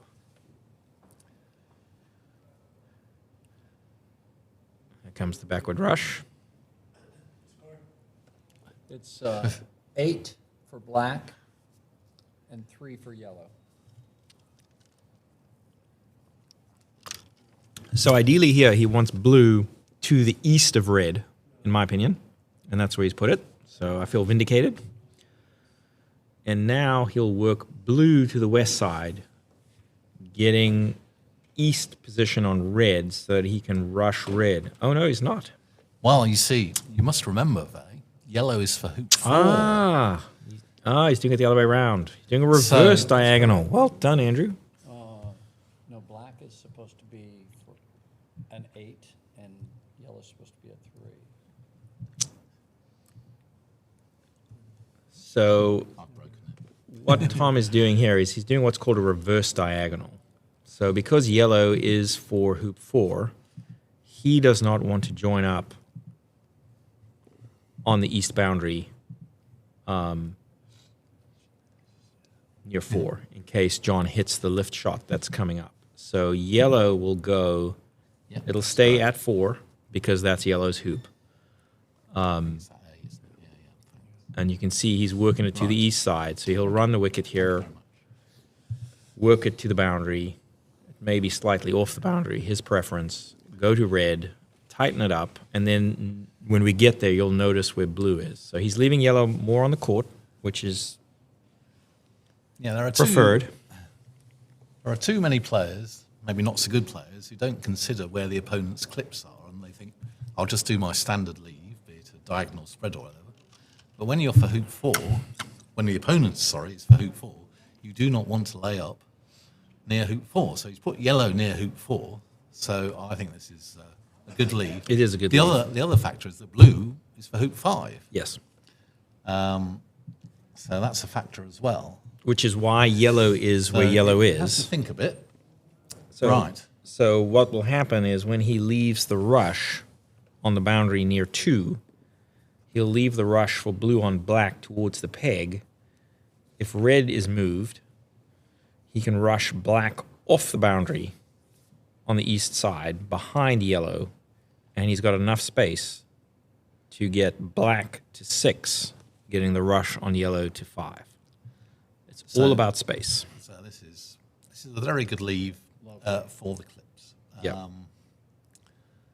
And he will have thought, top players, certainly once they've picked up the break, they'll be thinking, right, what leave am I going for? And if the clips are in non-standard positions, not on 1 or 1 and 4 back, you sometimes have to vary your leave.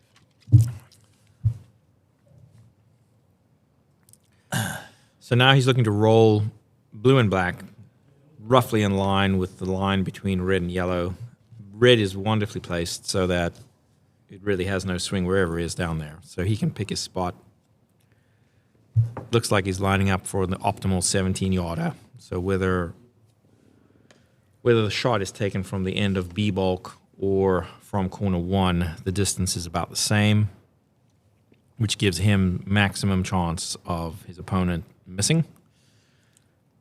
And as I pointed out, he can now rush black either to red or to yellow, and because yellow is out on the court by about 3 or 4 yards, he's got enough space to pick up the 3-ball break.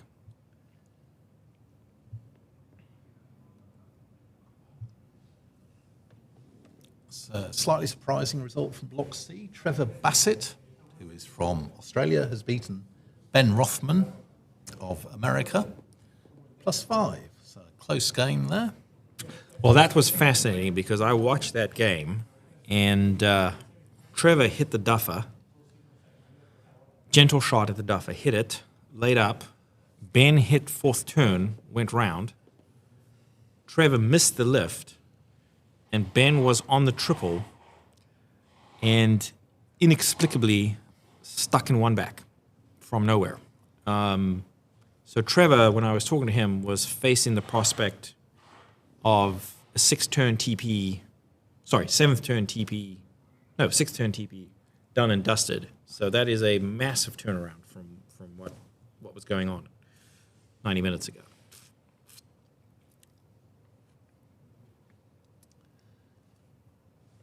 So to remind you of the block format, top 4 go through. So I think it is technically possible to get 6 out of 8 and then be in a 5-way tie and not qualify, but... Sorry? This is E? What is this? The one we're watching is Block This is H. H. I've got it right. H. I can read.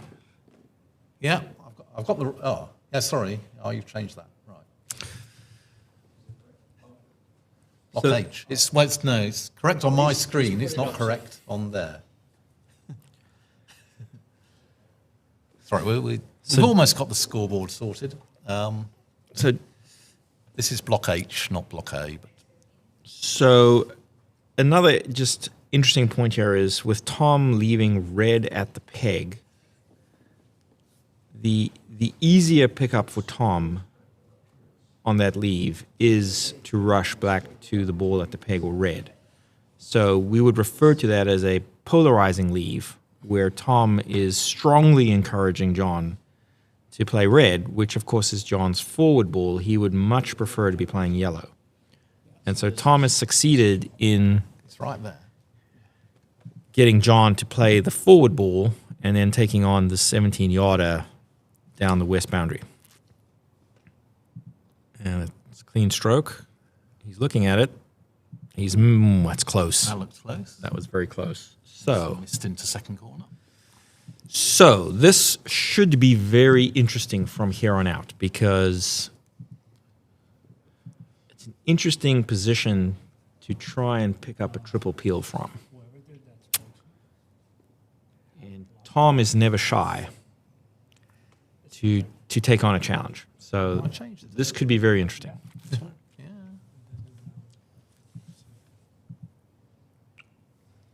I managed it. Oh, right. So now it's Block H. Okay, here comes the big rush. You might get Duncan. Oh. That's a pity. Should have hit it harder.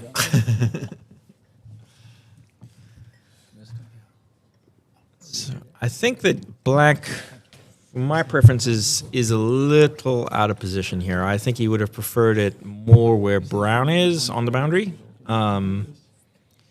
This is a longer approach on yellow, getting the rush to 5. He didn't need that much space, I don't think, to get blue to 6. So let's see. You see, personally, I would not be considering a triple here, even when I was better. Andrew, how would you approach it from here? What would your first bite at the apple be from here? What would your plan be? Well, I'd be perfectly happy with break to the peg here. That's not what I asked you. What I asked you was how would you approach the triple from here? All right, if I'm doing the triple, how am I going to do it? Right, because red's in second corner. Correct. I mean, one way, black's now going to 6, so you're making black off 6. So if you can then get a rush from 6 to peeling position, that would be good, wouldn't it? And then you can do a takeoff to yellow at the end of the peel. First No. peeling. I agree with everything up until the takeoff part. Okay. Takeoff to red. Okay, where's red at this stage? 1 or 2. Yeah, that's what, sorry. Did I say yellow? You said yellow, which would be That's not very helpful. south of 1 back. Yes. Deliberately south of 1 back. So, folks, I'm getting more senile. I thought I just confused East and West. I've got America and Australia confused. Yes. They're not very similar. And now I'm getting red and yellow confused. So Yes, well, I mean, they have this is the first morning. This does not bode well. they have done us dirty by putting us on the wrong side of the court. I've got Yeah, East the and whole West. north-south thing. Yeah. Can you set up a commentary booth just on the south boundary there? We might be a lot easier for us. So let's see. I think he's going to go for it. For those of you who know the National Croquet Club, we're upstairs. This is the ballroom, I guess. So we have an excellent view. We can see quite a few other courts, but we'll try and concentrate on this one, not to confuse you. Michael Elbert is just plying us with drinks. Absolutely. You see? Oh, great. Thank you very much. Mine's a beer. Michael Albert is the tournament director, so he's been working very hard. He's the done a last fantastic job. several months, probably years, is it? I don't know. I think it's months. Certainly months. Months and months and months. But the courts are playing very nicely. His plan, I think, is to have them speed up as we go. But just seeing some of the mistakes so far from some players of very, very high caliber, it should be a good tournament. Folks are struggling a little bit to adapt, which is always a good thing. So he is not going for it. If he's going to go for this, He's not. No. I will give him grief later today. Well, fair enough, but Okay. I think this is a sensible tactic. So, if we're not going for it now, He may try straight. what are your options? Well, so he's going to hit black now and take off to red, isn't he? To get red into the game. Into the break. I think he rushes black deep. No, he doesn't. So if I wasn't going for it then, I would have opted for rush north boundary on black. Black to 2 back deliberately going to red. So that the backward rush after 2 back to 4 back is on the cards. Yeah. With the jaws with a rush to 3 back. Okay. So I don't think he's going to even try. No, I think that's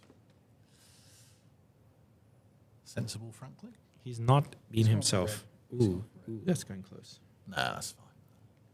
Maybe later in the week. It'll go off. The croquet stroke is the one stroke you mustn't go off the lawn. It's end of turn if you go off the lawn on a croquet stroke. Any other time is okay. That's one of the differences between AC and American 6 See wickets. him wind up on that. That's his go-to swing when he really has to hit something. Well, Yeah. So he'll never hit that mid-pace. He's always going to hit it. Anyway, hard. I'm behind this. Let's just check the scoreboard is Why did he working. hit it so hard when it was 3 yards away? Yep. Okay. And it's because that's his go-to swing. You know what would be a good option, actually, Andrew, is instead of putting black where you put it, he should have put it south of 1 back and on the east side. So now you send red to 2 back, going to yellow. Then you send yellow north of 1 back, getting position at 1 back. You run 1 back, aiming for the rush on P-Lee to 4 back, jawsing at 4 back, going back to the ball at yellow at 1 back. Very good. That's the safer play. Risk-free. You still get a decent pioneer at 2 back, and you're just looking for the jaws. Okay. So he's a little shy there. with He's red. fine. He's fine. He's fine. He's Yeah. fine. He should. But yeah, I mean, if you get the balls right for the straight triple, it's worth getting 1 peel. Really, you'd rather be penalty and peg than 4 back and peg. most notably, A, because fullbacks are lift hoops, so you don't have to worry about lifts anymore. But B, if the opponent hits and gets in, if you're for fullback and peg, I think pegging out the opponent is quite a strong tactic. If you're penalty and peg, it's less clear. It'd be interesting. He may rush black over past red, send black back here now, and set for a straight. Okay. Yeah, I don't think he's going for it, Michael. We'll see. The straight he might go for the straight. That's what I'm saying. The danger with the straight Because ball he's on the is, right side. He's on the right short. side to get it over there. Yeah. well, but he wants to be there anyway. But But if you go for the danger with the straight peels, by which we mean there's 3 meanings of straight peels. You're playing with a straight shot, that's good, or you're straight in front. But also, if we say a straight peel, you are for the same hoop as the ball you're peeling. So you're fullback and fullback, and you try and peel partner through fullback. The danger is, if partner stops in the middle of fullback, you now have to do a jump shot or a half jump. Nope. And that's, he's not doing it. yeah, I think this is sensible. First Tom- game of the event. Tom Balding is showing signs of being a little older. Oops. It's rather disappointing.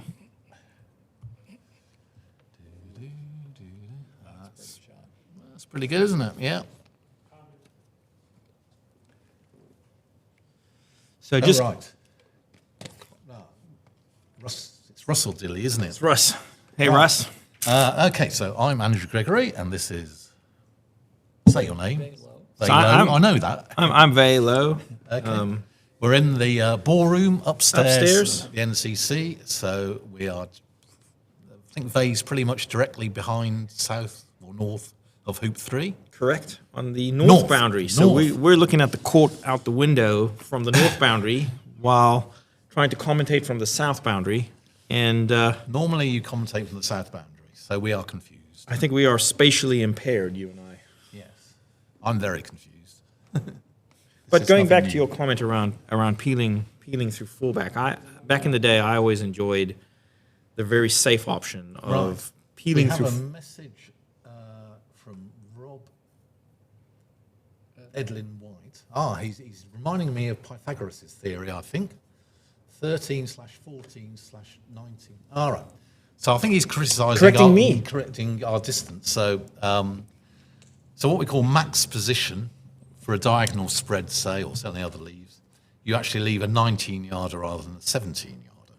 So anyway, it's good to but know it's, that Rob is listening. He's a stalwart member of the Nottingham Croquet Club. In fact, I think he's it's a psychological trick. chairman If you or believe president. if you believe it's a 17-yarder, your more belief in likely- hitting it goes Okay. up. So I'm now Yeah, Back- it doesn't matter. I've been mentally attacked. It's a roquet. That's what it is. You approach the here. I've got a roquet now. I'll never think of it as a 17-yarder again. I'm ruined. Okay. Your So- average at 19 yards is much lower than your average at 17. Absolutely, it's an asymptotic dip as you add the yards on.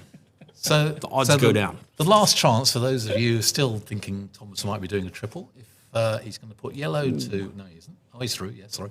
He's going to put yellow to penult, getting a rush on black. So if you rush on black, goes very well. You might contemplate the peel, but still think it's unwise. Anyway, right? So let's- going back in the day, what I like to do was make fullback, then peel partner through fullback. the so-called posthumous Posthumous Correct. posthumous peel. So Correct, you're but not going then- to finish, but you're still now then- penult and peg. But then fullback and peg. but then you stuff Oppo on the wire at 6 and on the wire at 5. Ah. So 12. Well, 12 and 11. correct, Yes. Michael, but this old man still thinks in centimeters what's- and meters, not yards. It's what that leave is sometimes called a use that vertical lead. spread. I Have you like heard that that? lead. Yeah. Correct. So Oh, I you've heard used that. to enjoy doing that immensely back in the day.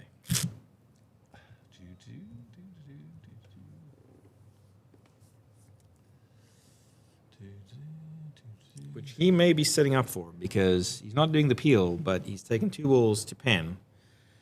Very tight. I suspect that red and yellow are going on hoops, rover, and 6, which would be great fun Indeed. for spectators to see, because it's not done Some that often. players violently object to that. I think it's certainly a good leave if you're pen on peg. If you're 4 back and peg, I'm not so keen. And we've got to bear in mind now the opponent's clips, yellow on 4, so again, you don't want to be having your balls joined up on the east boundary, because that would make, if yellow does hit, they'll pick up a bit easier.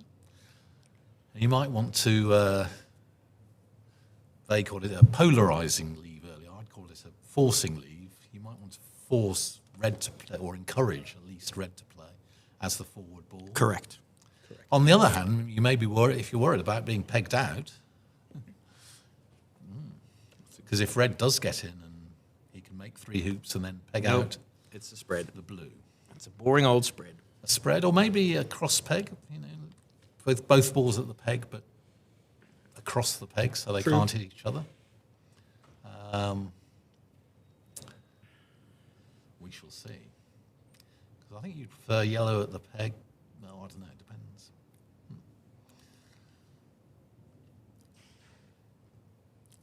I think we're trying to demonstrate that association croquet is a thinking game. You have to come up with, there are certain standard positions, but every so often you get non-standard clip positions, and you've got to think. So I think the downside to cross wiring at the peg here, Andrew, is it's not forcing in any way. Right, yeah. I think if yellow is Oops, hang on, he's made nice. Yeah. somewhere towards the east boundary near 4, similar to his previous leave, you're asking the question, are you going to, play the backward ball and have a tougher pickup, or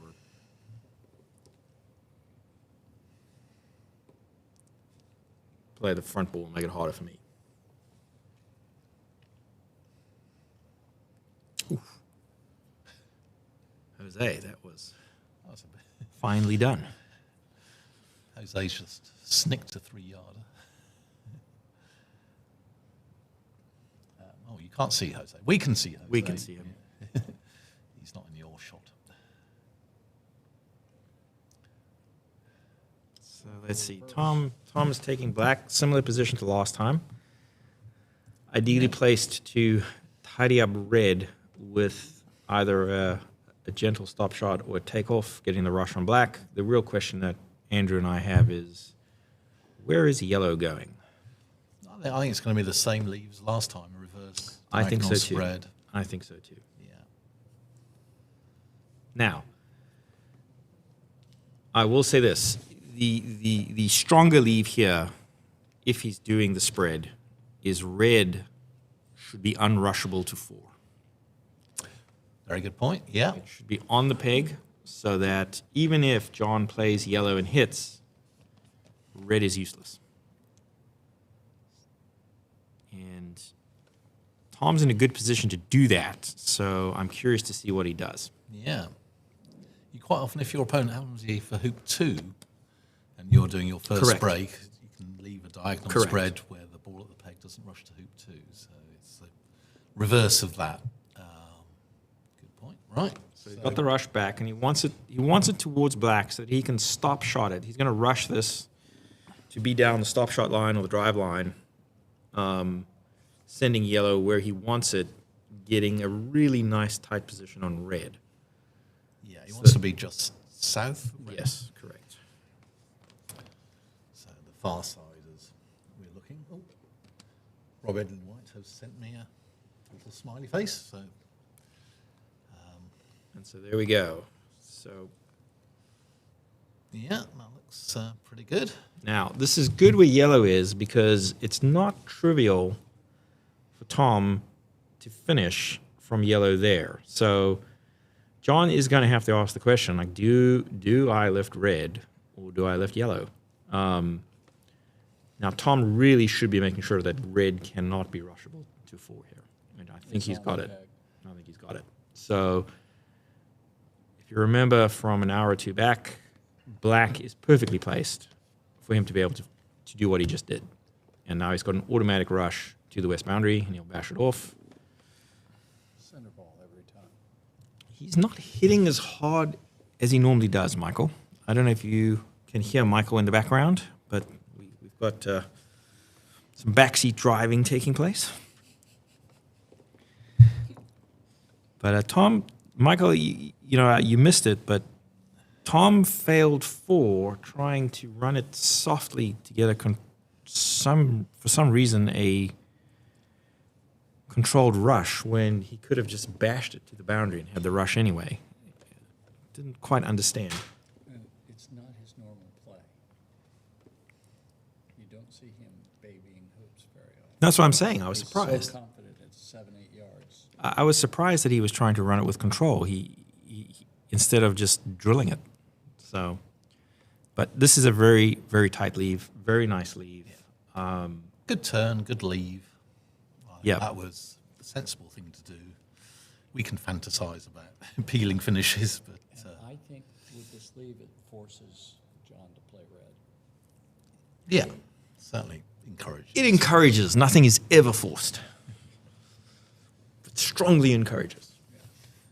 So, while John thinks which shot he's going to play, so I had a few more results for you. Where did I got to there? Right, oops. Hang on. Block F, Jared Coots, New Zealand, beat Brian Cumming of Canada +6. Block E, Randy Cardo of the USA, beat Sandy Grieg, I think it is, I'm not sure, of Ireland +19. Also in Block E, Paul Bennett of America beat Andrei Savinovs of Latvia +17. Logan McCorkindale of New Zealand beat David Fuller of England in +14, that's Block D. Robert Fulford of England beat Michael Gidding of Australia +6 in Block B, so that was quite a close one. And in Block C, Ewan Burridge of England beat Shane Hetler of the USA +10. Just a piece of trivia, we have 2 sets of brothers playing in this tournament. We have the McCorkindale brothers and we have the Fletcher brothers. Right, so Michael's just reminded me we have 2 sets of brothers, Logan and Reese McCorkindale of New Zealand. Reese came through the qualifier. We had a qualifier here Tuesday through Thursday. It came through as number 1, apparently. So, and we have 2 Fletchers here. I was here in 2009 when we had 3 Fletchers, but Malcolm wasn't able to play this time, but Robert and Greg, sorry, thank you. I was getting there. Robert and Greg are both here. Back in 2005, we had the McInerney's, an Irish. Yep. And there were 3 of them. 3 of them. So that's at least twice we've Apparently, had Mark 3 brothers. Mark might be starting up again, apparently. Mark was at one stage world golf croquet champion. Fantastic player. So John is playing the most sensible shot here. He is lifted red, so Tom will take that as a tactical victory, forcing red to play. So this is his most defensive shot in a way. It makes it most difficult for Tom to finish next go. Should Correct. red miss. Correct. The risk here is if John took the short shot from end of B bulk at say black and missed, Tom could very easily just pivot and take the rush on blue straight to fullback and just go for a 2-ball finish without fussing too much. Does he like it? He does. He's got Center it. ball. Great shot. Great shot. Right. And Andrew, what was that about? We shouldn't be going for a triple? Well, okay, yeah. So you think Because now the you tables think have... he'll be aiming to peg out? No. I think the tables have turned a little bit here now because... You don't think you're going to be trying to peg out blue if he gets... No, but you could do something diabolical here. Keith Aiden probably would come up with something wonderfully wicked, leaving you an effective tea lady giving up an easy triple. It's tricky when yellow's for hoop 4. So it makes a triple a bit more difficult because it's sort of paradoxical, but the more hoops you have to make with your own ball, the easier the peels are. Because a standard triple, or on-time triple, you only have to peel once every 3 or 4 hoops. If you're doing sextuple, you have to peel every other hoop on average. So just looking at this, the angles. Anyway, he's thinking what to do. So you have an option here of sending black to the east side of 6, north of it, a couple of yards past. Going to blue with a rush on blue to tweak for a wire across 6. So blue a little more in court.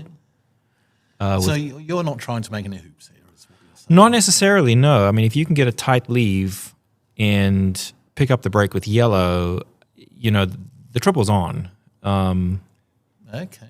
So he I mean, hasn't. that shot looks like he might be thinking of making Except some it's not hoops. ideal for the wire. Yeah, it looks like he's trying to go for the hoops here. I'd be tempted to be making 3 hoops and pegging out the blue, leaving It's also Thomas just 1 ball, which is yes. The problem is that Tom, and this it's is a good stroke. This is just playing the player. Tom is just such a fantastic golf croquet player that he will be quite comfortable running 4 or 5 yard wickets at angles. He will be quite comfortable shooting at you from all over the place, and it's difficult to hold him back. And he just needs 1 roquet. Okay. So Right. yeah, I would have gone for trying to crosswire across something and have both balls north of the break here. This Okay. This But is he's got blue near 5, black near 6. He's going to leave yellow a rush to hoop 4 from somewhere. now. So black at blue is what? Let's see if we can. That was 17, 18 yards, isn't it? Playing the man, it's very rare for Tom to finesse. So I don't know if John knows that.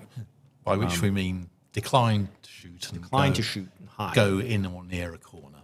Try to hide somewhere, which former USCA Damon Bidencope said was not possible in association. There is nowhere to hide. So We should mention that yesterday we had a very moving and very effective celebration of the life of Damon Bidencope. Yes. He passed away a couple of months ago. 5 weeks ago. So Yes. that's right. Yes. He. I had great fun with him spectating the youngsters. He and I had very similar naughty views on critiquing break pickup. So had a lot of fun with the man. He was a great guy. Okay. So he's left to rush to 4. It's presumably wired from blue. Yes, we should expand on this a little bit, though. So what John has done is he may have actually wired blue from red and yellow across 4. If not, he's left a single ball. In other words, yellow is hiding behind red. It's a bit of a trap if the shot is open, because if blue shoots at red and misses, yellow will hit blue and send blue to 5, getting the rush on red to 4. And then if you recall, black is between 6 and 1 back. And so a very, very easy break. So I don't think Tom will take that shot. I think Tom will go blue at black. But at the same time, So the defensive option is to put blue either corner 1 or corner 3. yes, that would be probably mitigating any attempt at a triple. Indeed. But the problem that Tom has is that John's for 4, and so 4, 5, 6, and 1 back are easy to make. So this shot, even that he's taking, he has to hit. And he Or does. Banged it. So blue is the rover, the ball for the peg, so he won't be making any points here. So credit to John for polarizing. Absolutely. Forced blue to play. Forced blue to play. So Tom's going to have a leave and John's going to get a shot. You said nothing's ever forced. It's an experiment. I'm being It's an heckled in the expression. background here, everybody. So By Andrew, forcing. I forget what is the correct term for taking off with the peg ball into the peg? I think that's a grievous. Isn't the grievous rushing onto the peg? Technical. Now, there is something called a Jerry peg, named after Jerry Guest. Jerry Guest. Ah, remember Jerry? Yeah, everybody remembers Jerry. played croquet all the year round somehow. He sort of spent his winters in New Zealand, northern winters. But I mentioned this to some other British players. And We've got a. oh, thank you very much. Is that you? That would be me. So Cammy, I'm not a coach.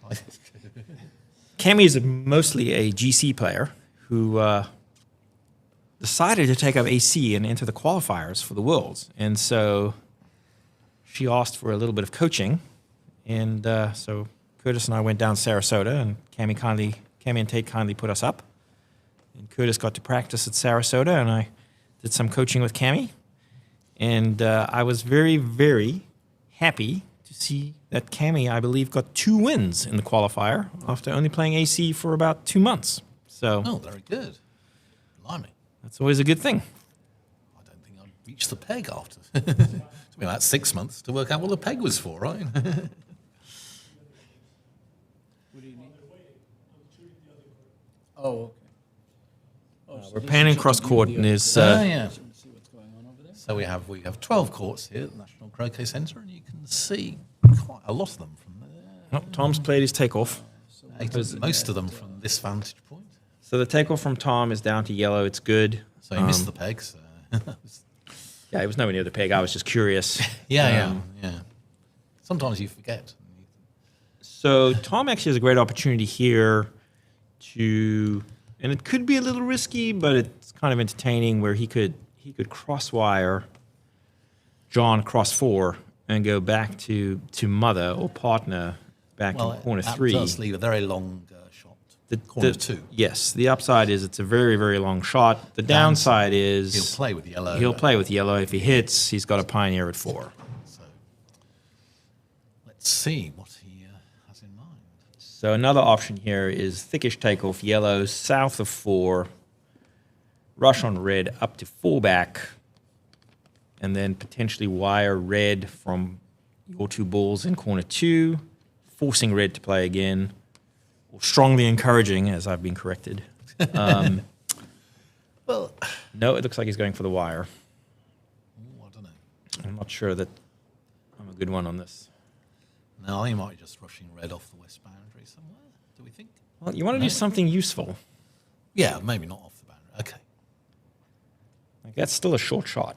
So Yeah, thickish takeoff, putting red a bit close to the boundary. You think? you still allowing wants to- he yellow at wants to red. leave. Yellow at red is a safe shot. Yeah. So I would have preferred something a little different. A little more ambitious, maybe. No, just different. Different. Okay. This is the it's problem. taking off now, nice and near to black, so he can now give black a rush wherever he wants, presumably to fall back. But, You know, Andrew, maybe I'm just a little more creative on these leaves because Not I creative. land up in these situations far more often than Tom, who generally just TPs and stuff. right, yes. You know, you need to have experience in broken play. But Chris Clark walking across the court. Yes, he's the referee of the tournament. I met Chris in 1992. Played him in the Western Province Open. Reg Bamford's father, Brian, invited him out to play in South Africa back in 92. I think he had just won the British Open. I could believe that. And he was my doubles partner. Oh, right. And we won the doubles. I was going to say, it sounds a fairly strong pairing. Well, no, I was still up and coming then, but Okay. I did beat him in the block play. Right. But he beat Reg in the final. And Okay.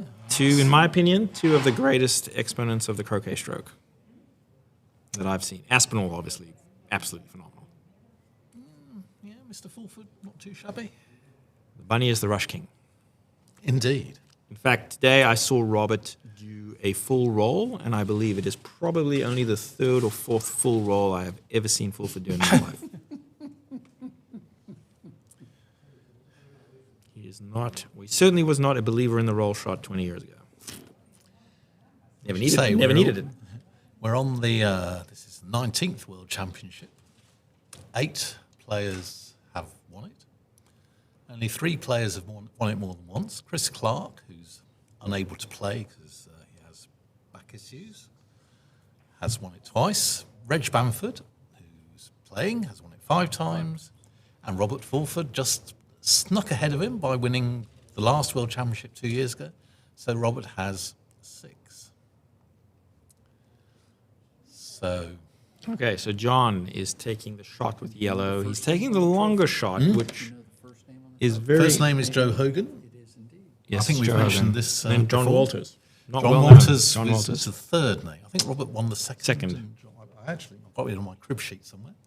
And the other winners are Stephen Mulliner here in 2016 and Robert Fletcher. Match that took 13. 11 hours. But so we should 13. we I should missed just, somebody. we should Who get I back to the missed? game here. So Sorry. John, Oh, right. John is actually taking the longest shot available to him, which is yellow at Tom's 2 balls.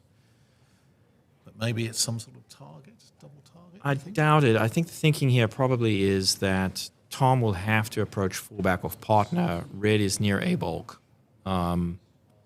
Whereas if he joined up, Tom could just hit partner softly, send it to Penn, going down to the 2 joined up balls, getting the rush to fullback, and it's an easy finish. So But this isn't too difficult because if black now hits yellow's just missed into second corner, so black hits yellow, stops it getting a rush to fullback.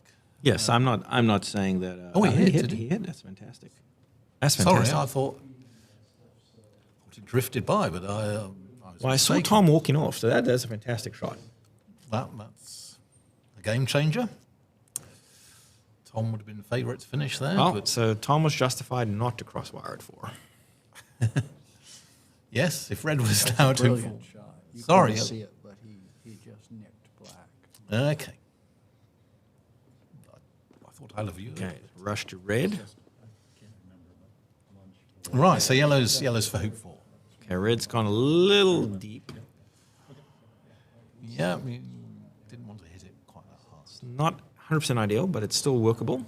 Blue will go to 5. Yellow getting the rush on red to 4. And, ooh, delay triples right on.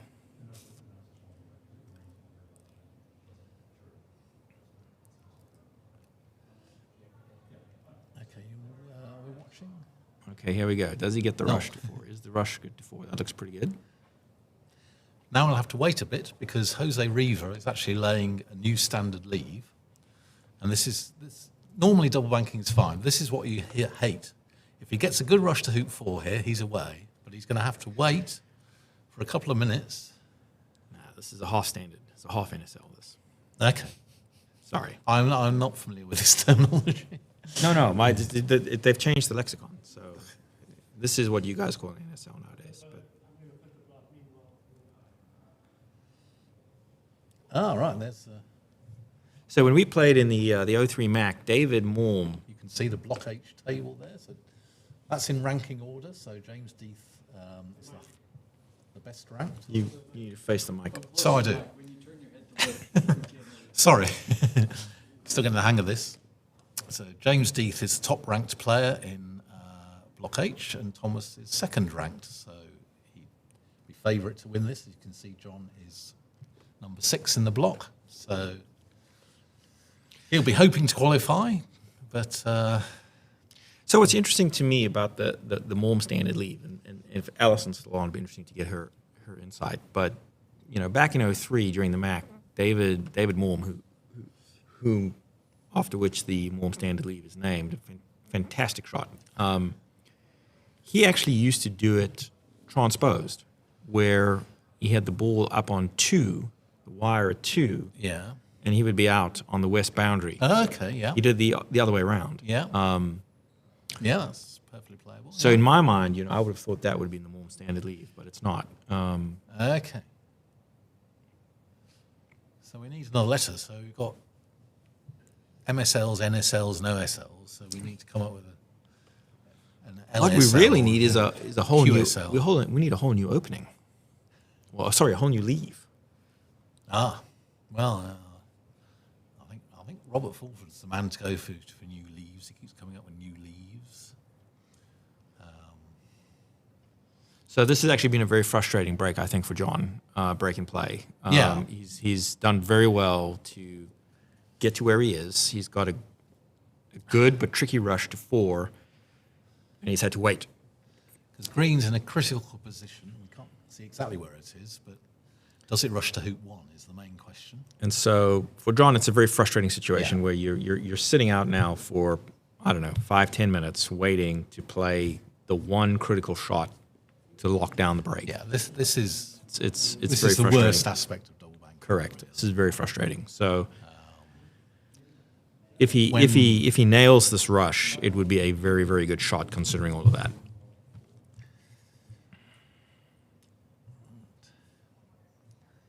And we have another result. Block E. Matthew Essick has beaten Randy Cardo plus 26 TPs. The TP, an All-American clash there. So that's Matthew on to 2 out of 2. Mr. Essick is on a go. Yeah, so this is, you can see the shot here. That what's on video right now is the shot on There's the the green. half new standard leave, or the new standard, or the Morm leave. Is it the Morm leave? And this is an NSL. This is, I think. Okay, this is an NSL. So I'm not new quite standard sure leave. what fraction of an NSL it is. So the idea here is that white will touch pink softly, take off to brown in corner 4, sending brown to hoop 2, loading hoop 2 to use the American term, and trying to get a rush on green to 1, which is why Andrew mentioned earlier on that green has to be rushable to 1. Everything comes down to that one big croquet stroke to get that rush. To corner 4, yeah. If you don't get it, the benefit is that you have a ball at 2, oppo ball at 2, oppo ball at 1, and you get to pick your rush on the east boundary. And so you get to reset 2 bites at the apple. Yes, and the other good advantage about the NSL is if it goes well, you get a standard triple or an on-time triple rather than a delayed triple. And that makes quite a big difference. Top players Correct. are probably 90-something% to do a standard triple, but about 80% to do a delayed triple. I don't know. We saw in Matthew's first game, which he finished before we started live streaming, he tried a delayed triple and it didn't quite work. So this is interesting. I know it's the other game, but since the video was on, Jose has actually left partner between 3 and 4. Which Yeah, so that's a bit more aggressive. So he's not got the fallback option you mentioned of having a good leave if things go wrong. It's very committal. Yeah. My preference in playing this would have been to leave pink 3 or 4 yards closer to the boundary. You just need enough space to get behind it. Robert Fulford, in his prime, was an absolute master of that. You would see him deliberately just bump a ball a couple of feet off the yard line, knowing full well that he'd get the rush back and then have the space to do what he wanted.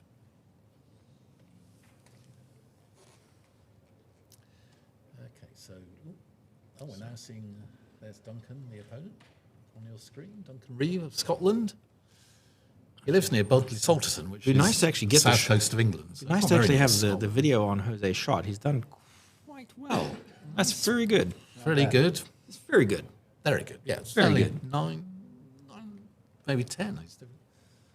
So the Yeah, he seems to be pointing exactly the right way. Yeah, 10 out of 10. yeah, no, We'll give that that's 10 out of 10. very, very good. So I actually had this situation once. Now where John's had to mark his balls just to make his wait even longer.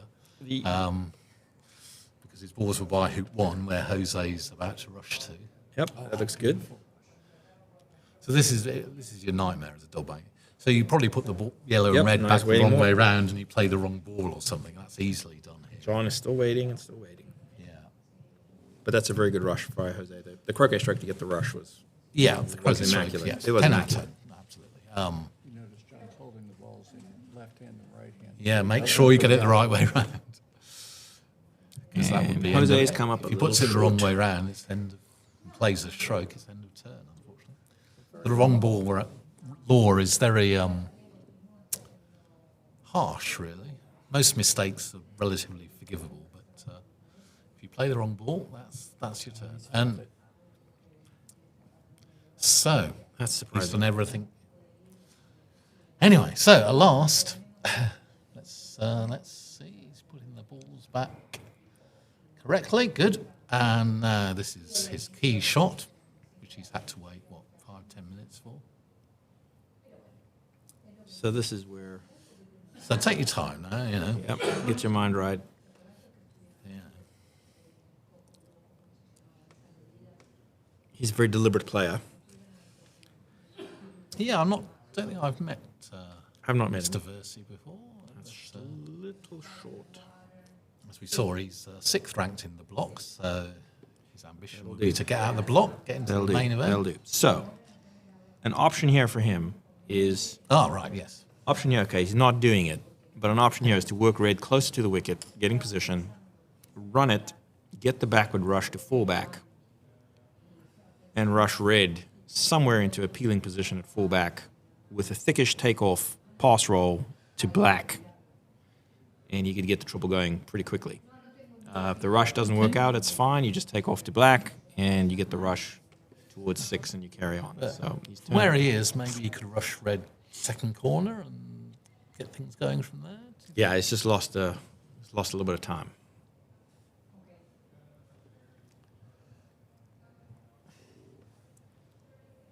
And he's through. Right. Looks like he can see red. I cut that fine. No, he can't. Ah. Oh no. Or does he need a ref? What does he need?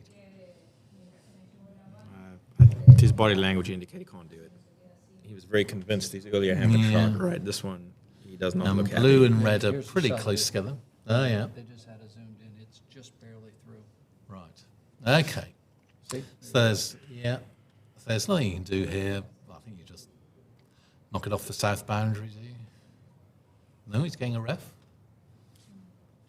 Here comes Chris Clark. Ooh, it's Chris Clark, who does not like to do this because being the tournament referee, all appeals go to him. Yes. So He has to. if I was Tom Boulding, I would appeal this regardless, just to Just to annoy. have a little dig at Chris. I think Chris is aware of this, but in most tournaments you play, any qualified referee can referee if they're a player. But this tournament, quite correctly, so he's just coming out at a slight angle. So I think that was a courtesy. Again, maybe if it wasn't the World Championship, he just have played it. But right, so he's So blue will hit red here. Tom will not turn that down. the only good news for John is that he's strongly encouraging blue to play. Only a madman would play black here. Yeah, So it's a John's going to have another shot. It's a bit of a trap, but it's just he's not. You think he's? But that's having not a a good look. option either. Joining up's not a good option here either. He's going to take the shot. Come on, Thomas. I don't think you can turn Ooh. down a shot 9 that yards. He short. doesn't turn down 9 yards. He's turning it down. He's turning it down. Well, he's thinking. Well, if you're not doing it, you go to corner 3, don't you? 3 or 1. 3 or 1. Yeah. I'm surprised. I'm with you. You take the shot. To quote a famous character from English television, he who dares wins. You get the reference, Andrew? I'm struggling. I know who Del dares. Boy. Certain Del Boy. Ah, I never got He into who that. dares wins. It's Theory B. I'm one of the few people in England who's not a big fan of Only Fools and Horses. But I still know that. All right, yeah. It is, in like fact, old who pirates and dares bull wins is the motto of the SAS. The SAS, that's right. Except it's in Latin. Despite having had a classical education, I've forgotten. What is your career? What is your specialty? My specialty. You're retired now. I'm not retired. I work in the public library. Very good. Part time. Keeps me off the streets. Very good. Which part of the UK are you from? Well, I now live near Cambridge, so I work at Cambridge Central Library. But I'm born and bred in Birmingham, Oh, really? the UK's second city in the English Midlands. So I learnt my croquet at Edgbaston Croquet Club, which is a suburb of Birmingham. If you're a cricket fan, you'll know that. Yep. Because there's a test cricket ground a mile or two from the Croquet Club. And so, what is your What is your home club? Well, it's Newport. But you Rhode won't- Island?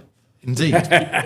Newport, Rhode Island hosted the third, no, was it fourth? It's a good shot by They John. hosted the World Championships, I think 92, or was it 91? I lost my crib sheet. But no, most people in England don't know where Newport is. It's about 15 miles south of Cambridge. It's in northwest Essex. So this is interesting from John. He had a Right. decent rush, well, not really a rush, but a good roquet. He could do a thickish takeoff of position, getting a forward rush, or the more defensive play here is taking off to Tom's joined up balls. So, to and he's gone gone out of off, bounds. and that's a disaster. So I must admit, I was somewhat surprised, A, that Tom didn't take on the 9-yarder, and B, what he did with Blue. Correct. If you're not going to take the shot, just go and corner, surely. I think it's just a function of him not actually having many games that land up like this. Let's put it Okay. that way. They're normally very clean. Lack of experience. I wouldn't he's put it young that way. now. No. I mean, he's deadly. He's just Yeah, deadly. no, but He's deadly. he hasn't been playing the. I mean, there are players here who've been playing the game for 50 years. So now, does Tom This is actually kind of amusing, isn't it? does Tom play Does he- with black does he- to finish? No, He's turning down. It's getting a bit Oh, it's going to be no end of grief. nervy. So Oh, playing. Michael. He's playing with blue. Well, he knows Yeah, so John it's can going to be hit another. these He's going to have another 26-yard lead. shots. He just hit one. So I'm chuckling here for the spectators just because Tom is just such a good shot. He is fantastic. And he normally backs himself on anything under 8 or 9 yards. And he's just turned down a 9-yarder. And he's just turned down, what was that? Probably a 5-yarder? 4-yarder? 4 or 5, yeah. And a 4-yarder to win, I would say. And Maybe if red and pink were reversed, because pink's nicely I at just- fullback at the moment. no, but I red, just- but I you'd just- expect him if he hit. and I'd expect him to hit the 4-yarder and finish. I must admit. And it's just very unusual because he's such a good shot. He should just back himself. 'Cause as soon as he starts thinking negatively like that, it's going to become more normal. Where he just wants to Yeah, be. you don't want to. He just wants to be the 9-yarder. I always hit it and just But- keep doing it Yeah. because he's an amazing shot. Yeah. A result from Block B. Russell Harris of Ireland beat David Druitt of Canada, plus 11. So I think no, I'm wrong. So that No, actually, I withdraw everything. I got my balls mixed up. Tom is actually blue is for fullback, not black. So he's doing this the right way.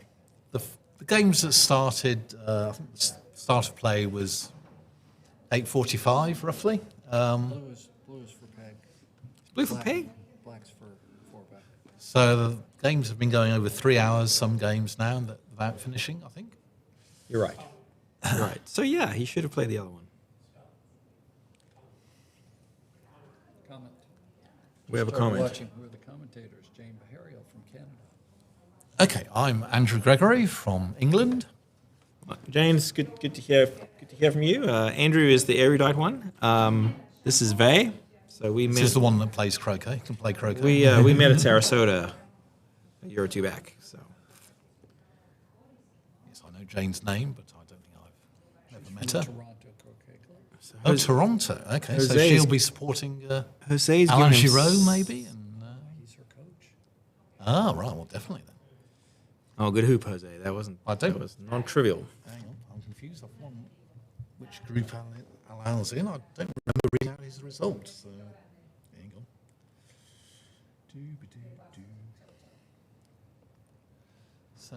So yes, Tom Tom should Lane. have played black. Black is for fullback. I was correct originally.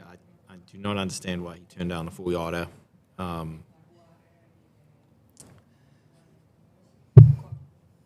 but I will get great satisfaction in asking about it later.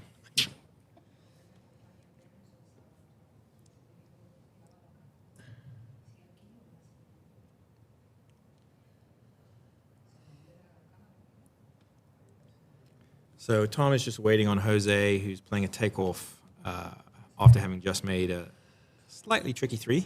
And he's taken off to the peg. So once he's out the way, Tom will be making his leave with red.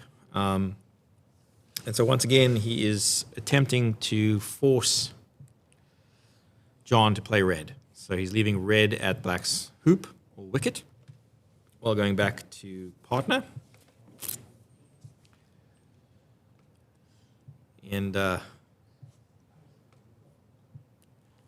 he could wire red from them. It looks like he might be doing that. He's got red and yellow should be open, which is a brutally long shot. And he should be wiring blue and black from red here with a rush for black straight out fullback. So wired by hoop 2, you mean? Hoop 3. Hoop 3. Red. Oh, so he's going to roll I'd be looking to do that. eastwards a bit. Well, he's not, but Okay. he didn't work red sufficiently south, but I'd be definitely looking for that wire. Okay. But so he's now looking at leaving a rush. So, Leaving a single ball shot for red. Andrew, we've just seen Tom Boulding Yeah. decline a 4-yarder Yeah. to split up Oppo and go back to mother. Yeah. What is that called? Chicken? Aunt Emma, isn't that Aunt Emma? Oh, Aunt Emma. Aunt Emma is Away one hoop at a time. a famous mythical player who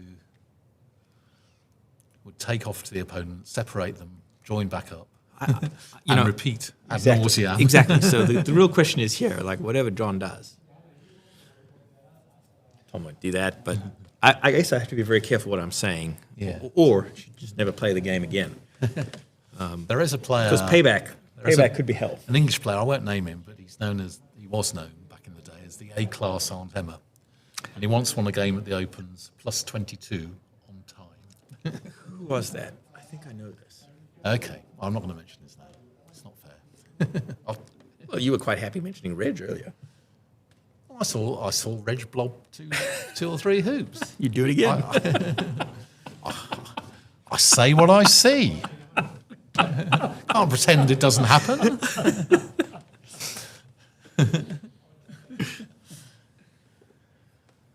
Okay, so John is taking the shortest shot available to him. Red at Tom's balls. He has to hit something, so he has to take a shot. I think this is what I would do too. Indeed.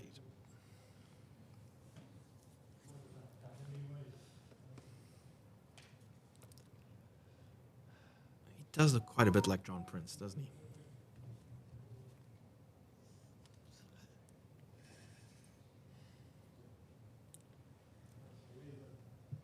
And he's hit it.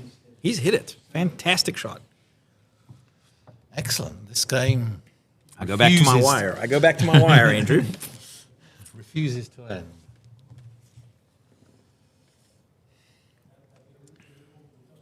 So in Block A, a win for Sweden over Mexico. Ooh, Lozano. Joachim Norbach beat Ryan Lozano, plus 15. That's a big upset, I think. I think that's an upset, yeah. This is Block A, who are the block at the other venue today at the Beach Club in Palm Beach. So they started a bit later. So that game still took best part of 4 hours, three and a half. But hang on, let me look. Why can't I see? Oh, I see. Well, it's not really an upset. Apparently, Joachim's ranked just above Brian's. Oh, is he? Okay. Brian's the number So in 9 fact, seed. that's 8v9. I'm surprised they start with that game. But,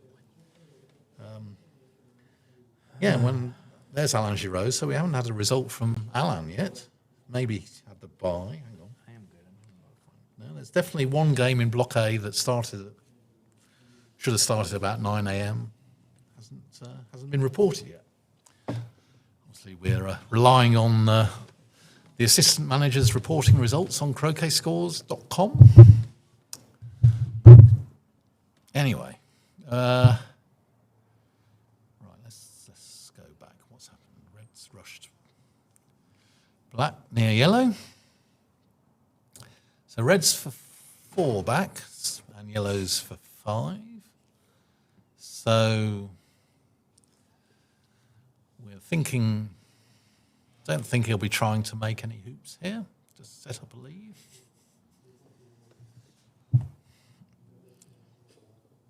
Croquet's black into the lawn, so he's going to rush yellow, I imagine, over to the east boundary, or at least in that general direction.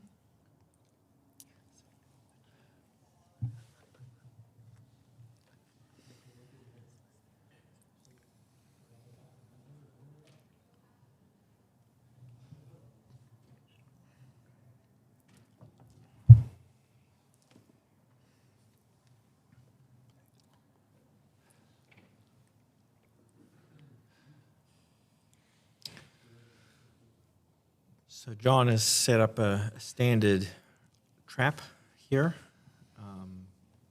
The idea is if black shoots at red and yellow, yellow will turn around and pick up black, sending it into the court, getting the rush on red to 5. So it's unlikely that Tom will shoot black at red and yellow. Pepper's trying to peel here. It is. Straight triple. It is very. No, I think it's delayed triple for Jose. I think white's for 6. Oh, white's for 6, okay. It's We're not seeing it, but Jose's lining up a 4-back peel, I think, before hoop 6. So for John, it's annoying to be for 5. Much better to be for 4. 5 can be a sometimes annoying wicket to try and pick up a break from. So not sure what Yes, Tom. you have to leave a longer rush to the hoop, so he's now rushing from 10 yards away rather than if it's for hoop 4 here, as you say. Seems strange to beginners to say you'd rather be for hoop 4 than hoop 5, but Bounced out. So Tom is on his way onto the court, everybody. So the player will be picking up soon. He's just walking towards black. There you see him joining the screen now. And he's heading over to black, understandably, to move it. so Jose's peel didn't go through, but it looks like he might be able to rush peel it Yeah, it's later bounced on. out of the hoop a little bit. Okay, there's Jose coming away from You can see 4 back. Jose He's now walking rushing towards 6. 6. Yeah, And Tom is taking the stroke on, so this very aggressive. seems inconsistent. But Very maybe inconsistent. he's seen the error of his ways. Or maybe he May- received maybe he's outside. got- Maybe yeah, he got maybe he's got outside an aid. earpiece in and he's Oh, heard you. Nailed it. There we are. He's nailed it. So why not just hit the 4-yarder? Just to annoy you. It probably is. Yeah, so I think So- he deserves some ribbing after this. So Jose here with the peel failing, we can't see him here, but unfortunately his green pioneer at 1 back is a little too far south to have a second Yes, it bite at the depends apple. whether you can rush peel pink. If you can rush peel pink, you're fine, but if you can't, it's not so good. Okay, so here's It's now Tom. coming over to look at pink, So Tom is finally playing with the correct ball. but he'll have to wait a bit because there's a ball in the middle of 4 back. He could just Pinks. jump. He could just jump pink. Right. So yellow will go to Rover. Oh no, towards the center Nearer- of the court. nearer That's the pack. fine. And he's got an okay-ish rush up to 4 backs. Yeah, it's gone a bit far. hasn't it? A Not bit the of a cut. greatest, but doable. And now he'll have to wait. I'd have thought, yeah. Would you have done that, or would you have... Oh, no, sorry, I'm confusing green and blue. Well, they can't. Folks James can't see says, that. yes, I definitely remember meeting you and supporting Canadian players. So you can just see Jose there. It looks like he's lining up to go for a rush peel. So we have a message from Jane, definitely supporting Brian Cumming. And I mean, Alan Giroux is here under the English flag, but he is living in Toronto for a few years. They're asking if we'll be, I don't know if we're set up to do a remote commentary yet. I'm not sure remote, yes. For the, certainly for the Mac Robertson Shield in 22. Nice. Okay, so rush peel is through. Alison did commentary from her home. The event was in Melbourne. She commentated from her home in England, in Essex, I think it is. Well, this is my first time No, doing hang that. on. And So- I would say, Andrew, I think actually it probably is better to do it that way because I think one of the challenges you and I have is we look out the window and we comment on what we see, where we should be looking at the monitor. Well, yes, or at least looking at both. I think just probably the monitor. In fact, a big 50-inch screen in front of us would be great. Okay, so Tom rather played a great surprisingly, Tom rushed red to four back very nicely, but didn't mark brown, which red was very close to. So I suppose When you it got was that- unlikely to hit, but if it does hit, you don't want. You You've have got- to try and judge where red would have gone. If you've got that precision, Andrew, you don't need to mark it. Okay, right. Yes, I playing a 20-yard rush to miss by 6 inches is not in my wheelhouse. There's the And drill. then, right, so Backward rush to yellow. for the first time for a while, I have to update the scorecard. Jolly good. So, right, so blue's still near second corner. Correct. So So my what guess do we is think? rushing to pen immediately. Rushing in red to penalt and then after penalt rushing to blue? Oh, no, he's no. going the other way. He's going right He's yellow. not happy. He's not happy. He wanted to hit that harder, clearly. So I guess, well, he wants to rush on yellow. Ideally, you want to put red to rover, but Yep. that makes it a roll shot, which is a bit trickier to get the angles right and what have you. Actually played that quite quickly Pretty good. That looks about right. and very nicely. Of course, the fallback here is if he doesn't get the rush on yellow to pen, if he gets the rush on yellow to blue, that works just as well because you get blue out anyway. Indeed.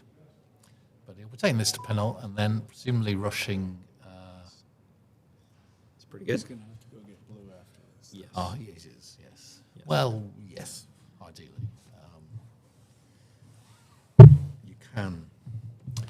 You can leave it till after rover and then rush red to blue, rush blue to the pegs. Michael. So, So interesting is he's not going for blue immediately.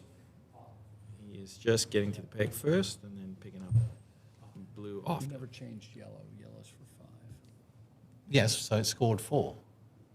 Oh, yes, that's correct. It has scored 4.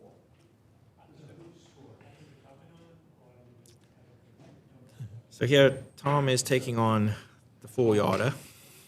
So we might make it clear to people that are watching that we're counting hoops scored rather than the hoop that they're for. Okay. So they're used to seeing it often as the hoop that they're for. Okay, so just a clarification on the scoreboard, which despite my attempt to break it, somebody's managed to get it back.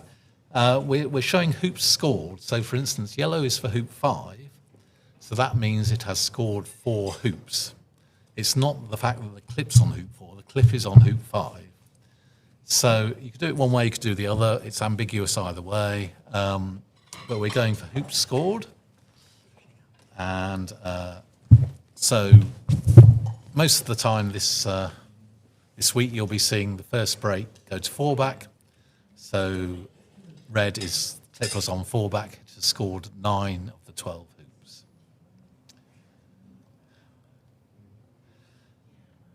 Right, so now Thomas has run rover. So, oops, I've got to do that on the scoreboard. I can't talk and do this at the same time. It's beyond me. So he's now peg and peg. So he'll now be trying to knock red near yellow, which he's done very nicely. Blue, you can't see, but it's a foot or two out of corner 2, I think, on the north boundary. So he's now going to rush yellow to blue, do a little takeoff here. Rush yellow to blue, then blue to near the peg, not onto the peg. That will be a grievous, and that will be end of turn. So here's the rush of yellow to blue. That's very good. I think the yellow's either in second corner or close enough. So he now just plays a little takeoff from yellow. Can we? Oh yes, we've got to. You can see it there. So yeah, he's replacing yellow in the corner.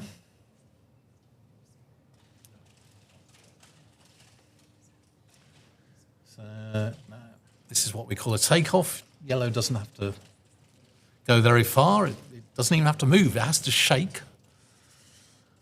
And then he's now marking the spot where he wants black so he can knock blue,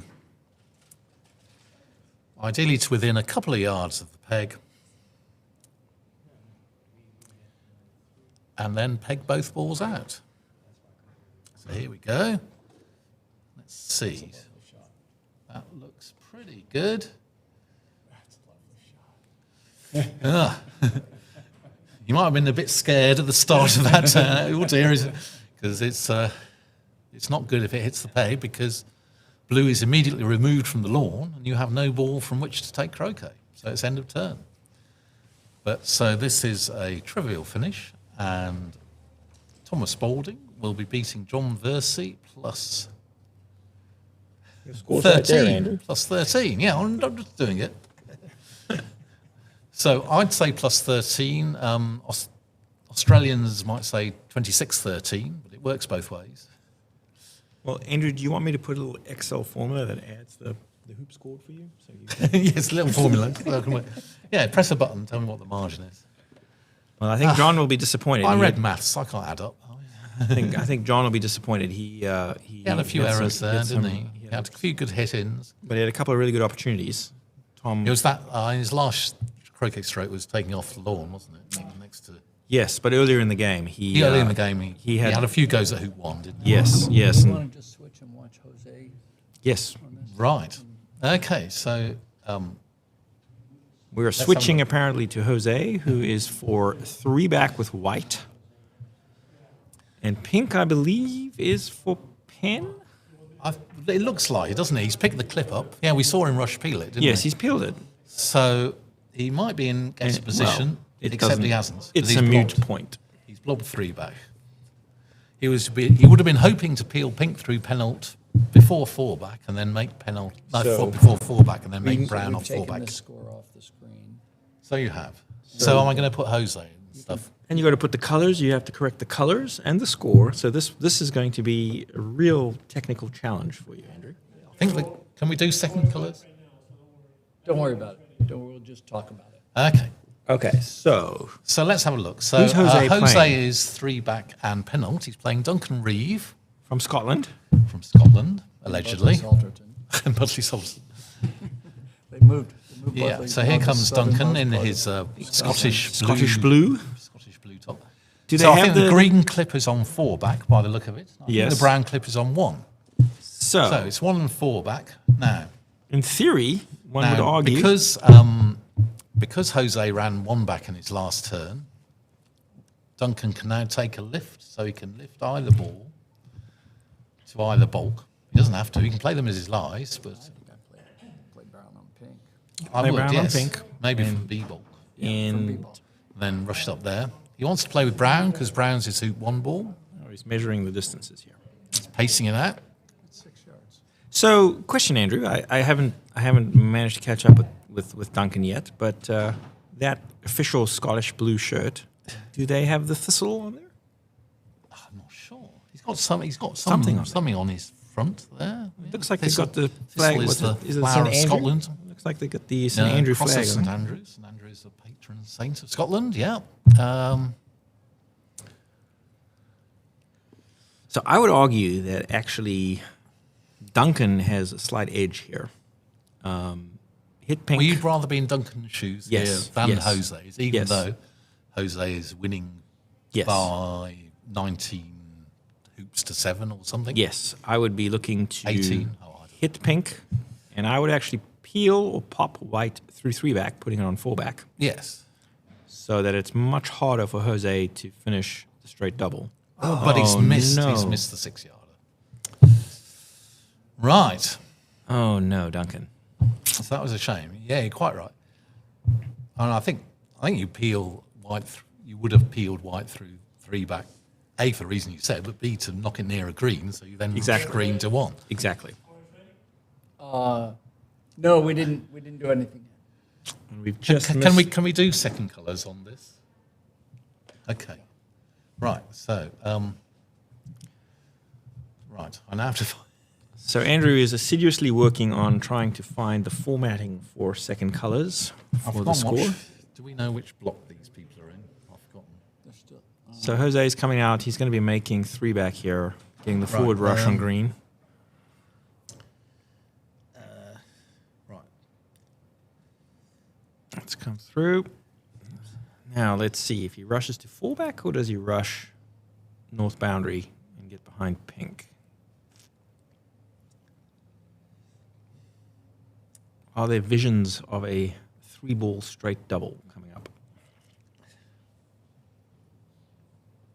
That's a good cut to fullback. Very good cut to fullback. Right. So Well, now if I put looking, Duncan there. he's looking to get the forward rush here after fullback, I think. So he can send green to Rover, staying behind pink, getting the rush towards pen. Or 11. So this he's trying to run with control, I think. Right. Okay. No, playing it safe. And the angle at which that came through would suggest that the hoops have widened up a little bit. Scotland right there. Why can't I see Scotland? Isn't that it right there? Blue and yellow? No, that's Sweden. Go down. Yeah. Okay, so green's in a little bit of no man's land here. I don't think he can get it all the way to Rover, and still get behind pink. So it's be interesting to see what he does here. He can probably get it peg high, but then fullback's kind of in the way. So this is curious to see what he does here. See, he's looking at the angles. Looks like he's okay. Right, so green goes to the peg, short of the peg, Hang on. Why can't I rush on see- pink. Oh, there it is. Yeah. So I wonder now if he will be looking to actually go for the aggressive finish with a little cut here. Right. So In pink green and is peeling equivalent position. of blue, so that scored 9.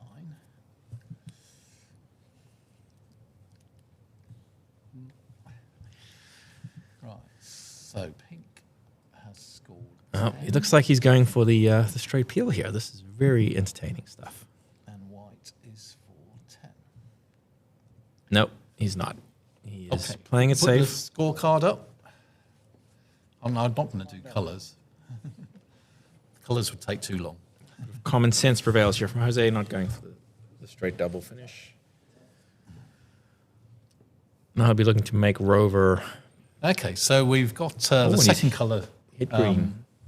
scorecard up.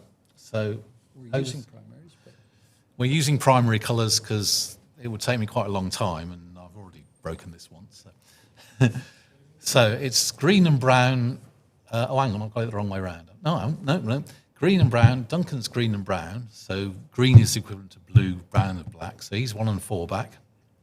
And Jose has just run Pen. penalt. So I'll just change that. So he's penalt and now Rover. So he's thinking of making Rover with white and then having a leave. It'll be a lift leave because he's run 4 back in its turn. And Duncan will have what is known as a trade as a last shot, because if you miss it, you should lose. Often there are several last shots in a game because the opponent doesn't always finish as he should. So you can miss 1 or 2 or 3 last shots. So Jose, I think, is just trying to think through what he wants to do. There's not much to worry about. He can make Rover off pink because brown is on the south boundary. So he'll be looking to run Rover all the way down to the south boundary, so it doesn't matter that he's approaching off pink. So he has to move brown because brown's very near a ball if it's not in it. So he's got to move brown from where it is in the middle of the south boundary. I'm learning. So even here, he might just play a little takeoff here. Like there's no Yeah. whatever his preference is that he Yeah. feels would get him the best position. It doesn't really matter where pink is. Well, as long as it's not directly behind the hoop, because you wouldn't want to run the hoop and then rotate pink. That Correct. would stuff your lead Pretty up good. And pretty badly. now white will go all the way to the south boundary. must be a terrible time to grovel the hoop. this would, yeah. To be honest, most times are a bad time to fail the hoop. But there we go. Oh, yes. Almost took out the cameraman. That would have been highly entertaining, but unfortunately, hang on. we would have Oh, I've enjoyed done that, something. and you would not have been able to see it. Hang on. Control Z. Michael? I've done something. Why doesn't undo work?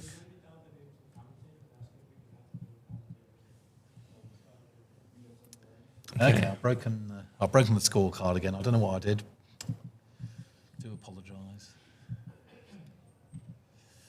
Okay, so Jose's worked Brown to the west boundary now. So let's see. I would suspect that Brown is probably heading up somewhere towards 2. This could be some form of an old standard leave coming up here. There's something I meant to do, and I'm not sure what it is. Let's see. Tough position to make a diagonal spread. Yep, I called it. So Brown's going up towards 2. White will come towards green. Last name is Gregory. And he's trying to get north of green so he can rush it southish towards the peg. I mean, he would love to be able to get some form of spread here. It's going to be tricky, though, with where pink is. But the most important thing here is to be north of green. And that looks short, well short. That is surprising. He will probably just go for pink. I think that might have been a mishit. Oh, it's right there now. It's really from on here. It's right. Blimey. Sorry, I look up on the lawn and Jose seems to have a 7-yarder for some reason. in the middle of Yes, the he turn. mishit. He was rolling to green and came up way short. I think he may have mishit it. And so he's right. transposing into hitting pink, and that's a good stroke. That's a very good stroke because he's got it to the boundary or close enough. Okay. I suspect he will now take off to green to tidy up, try and tidy up. But a little unfortunate for Duncan. But very good stroke from Jose. And nope, he's just making a leave. Interesting. Interesting. leave green there. He's leaving the short shot. You've got a short shot. So green at brown is 12, 13 yards. Brown to green is Yeah, brown The to green. same. Short, Yeah. short. That's the shorter shot. Well, I think green at brown is the same as brown at green. I know, but But you're playing But brown. he wants to doesn't play wanna brown. play He wants to play brown. play brown. Who won, yeah. Yeah. But green is near a penult. But no, you're right. I'm not sure why Brown he's and not, green's the shot. I'm not sure why he's not trying to clean up green. Well, where are you wanting to put green? You have a shot at least. You can put it right Oh, back where to it is. try and cross peg it. Yeah, you could. I Okay, mean, yeah, worst that's fair case, it's enough. going to be where it is. I mean, Yeah. best case, you could get it in a you- spread, if and you've you're, got it- you're super happy. Yeah, no, that's a good point. Yeah. Yeah. So I mean, let's it's see what. unlikely, but yeah, let's it's see what worth it. Duncan It's- does. It costs nothing, does it? It costs nothing to try what you said. if Duncan shoots green at brown, he Still, rushes it. Yeah. Now it takes off to the far side. He gives up the game. yeah, no. Yeah, it's- brown The at shot is brown. brown at green. Yeah. Mike, You aren't giving anything. our tournament director rightly points out, brown at green is a stroke. And you've got to hit it.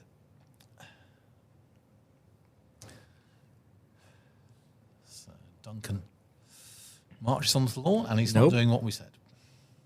He's taking a longer shot. Slightly longer shot, but If he hits, if he hits, it's better for him. much easier break pickup. But if he misses, it's an even easier finish for Jose. So this is, So, what would your philosophy be, Andrew, if you're facing the death shot like this? Would you just take the shortest one, or would you?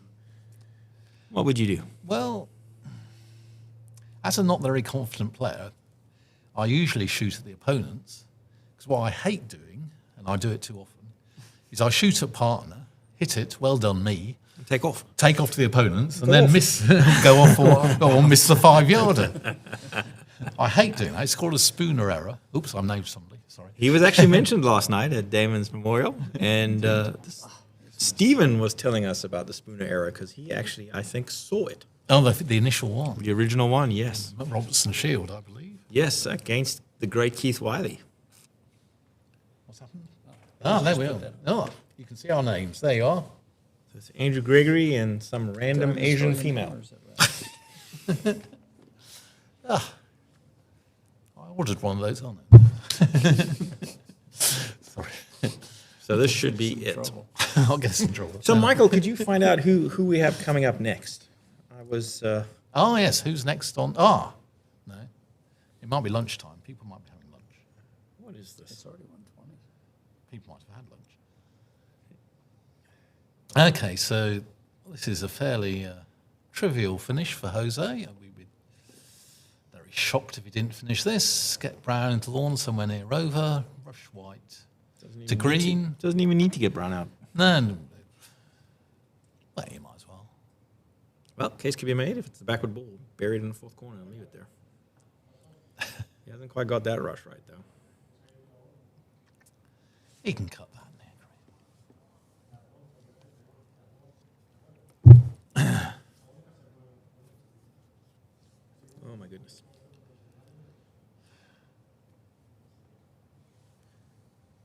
That'll do. Green is well placed here, so just a little takeoff. And he should be getting a dolly rush to pin.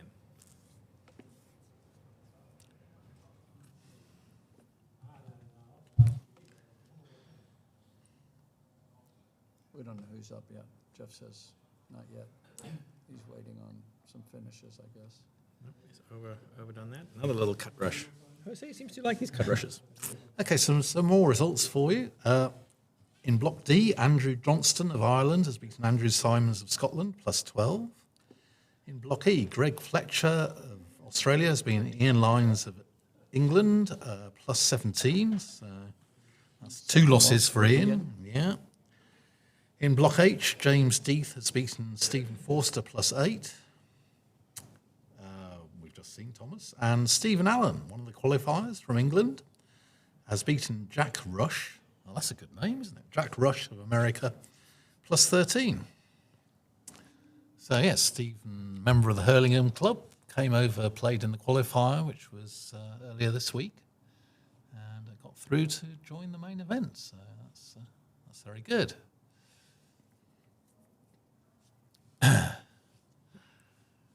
Stephen also does much of the work of directing the live streaming when we're at Hurlingham. So did some of that in the President's Cup last year.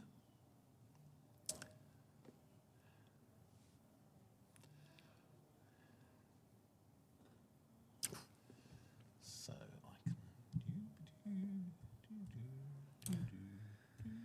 So Jose just needs to take off to white, take off to brown, make rover, rush or take off back to white, and peg out. Yeah. I'd be very disappointed not to finish from here. I mean, I wouldn't, but I would be disappointed about it. He's going to rush white closer to the peg and then take off to brown. Or rush white beyond brown, stop And it then back to send the it back. back, That'll be my preferred That's line. what he's doing here. I was just going for the fastest finish. Well, the fastest version, you take off to brown and then ignore white. That's true. That's true. I stand corrected. But that would be foolhardy. Make sure. is There actually- it That's goes. actually a very nice shot. So this is an interesting one for players up and coming. That is a very normal tactic for a top player to rush to the ball you're trying to go to, and then croquet stroke the croquet ball back to where you want it. You'll see this pattern a lot, and it's all because the croquet stroke gives more control. So notice that white is now much closer to the peg.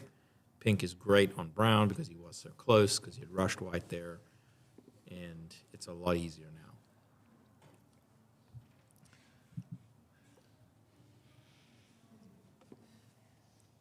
So earlier, Randy Cardo was doing a triple, an on-time triple, and he's all set up for the penult peel, and he looked down, and he was doing it with oppo ball, not his partner ball, and it just And the whole triple fell apart on him. He won the game, but he didn't get the triple. Oh, well. It's easy to do. That's a nice rush. So this is game, set, and match for Duncan. Well, against Duncan. Yes, but I mean over. Over Duncan. It's finished. Jose, Some preposition that's bad for Duncan. well, English was never my strength, Andrew. But Jose's looked pretty smooth from what we've seen. We did see him blob 3 back. Yes, fair, which but came out of nowhere. It did, really. He was looking good for a delayed TP. Yes, he was. He was. So nice measured playing speed, very smooth. It's a good one. So I'm not sure if we have another court. We don't have another game right now. Let's see if we can, I don't know if there's anything interesting going on. So for some reason, the players think that lunch is important and are not out on the court. Yeah, surprised we've not had another game. I think Jeff Sue, our tournament manager, is becoming a little softer as he's getting older. I would have expected him to be cracking the whip. That's right. Go into the Just- lunchroom and say, right, one more mouthful, then you're out there. Exactly. I mean, you never know when you might have a hurricane or something come through, and you might Exactly. lose a day of play. So I think we've got some lightning Why don't we pull the plug forecast. for a little while, go get a sandwich, some lunch ourselves, and So we have been instructed by our master to end for now, grab some lunch, and be back. So we should be back hopefully in, I don't know, 30, 45 minutes. That does sound like a good plan. taking your pictures. Oh, dear. That's terrible. No, that's no. terrible. That's terrible. I've been told independently by 2 different women who've never met me that I have an attractive voice.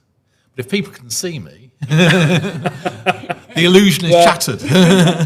I would just point out that Michael is Oh, there I hiding. am. Oh, God. Michael is hiding away. He deliberately is not even coming into view here. It's a rather mean trick to play on us. Okay. So I think I could use a little lunch, so... well, let's take No the break. games on the courts. Oh, yeah. There we go. Is Okay. that Greg Hill? That was Greg Hill. yeah, and we'll expect us back in half an hour or so. Oh no. Hang on. I'm just wondering, somebody's putting clips It's on... based on the clips, I think. And that's just Jose replacing the clips. Yes. Okay.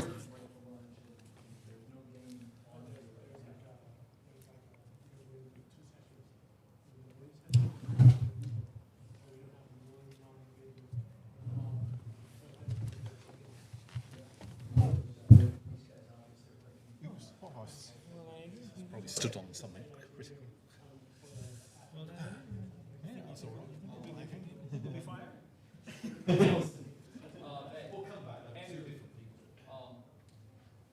Armando's asking, saying that we actually said that this will conclude our morning session, and we'll come back for an afternoon session. So a new link. Okay. So this officially marks the conclusion of the morning session.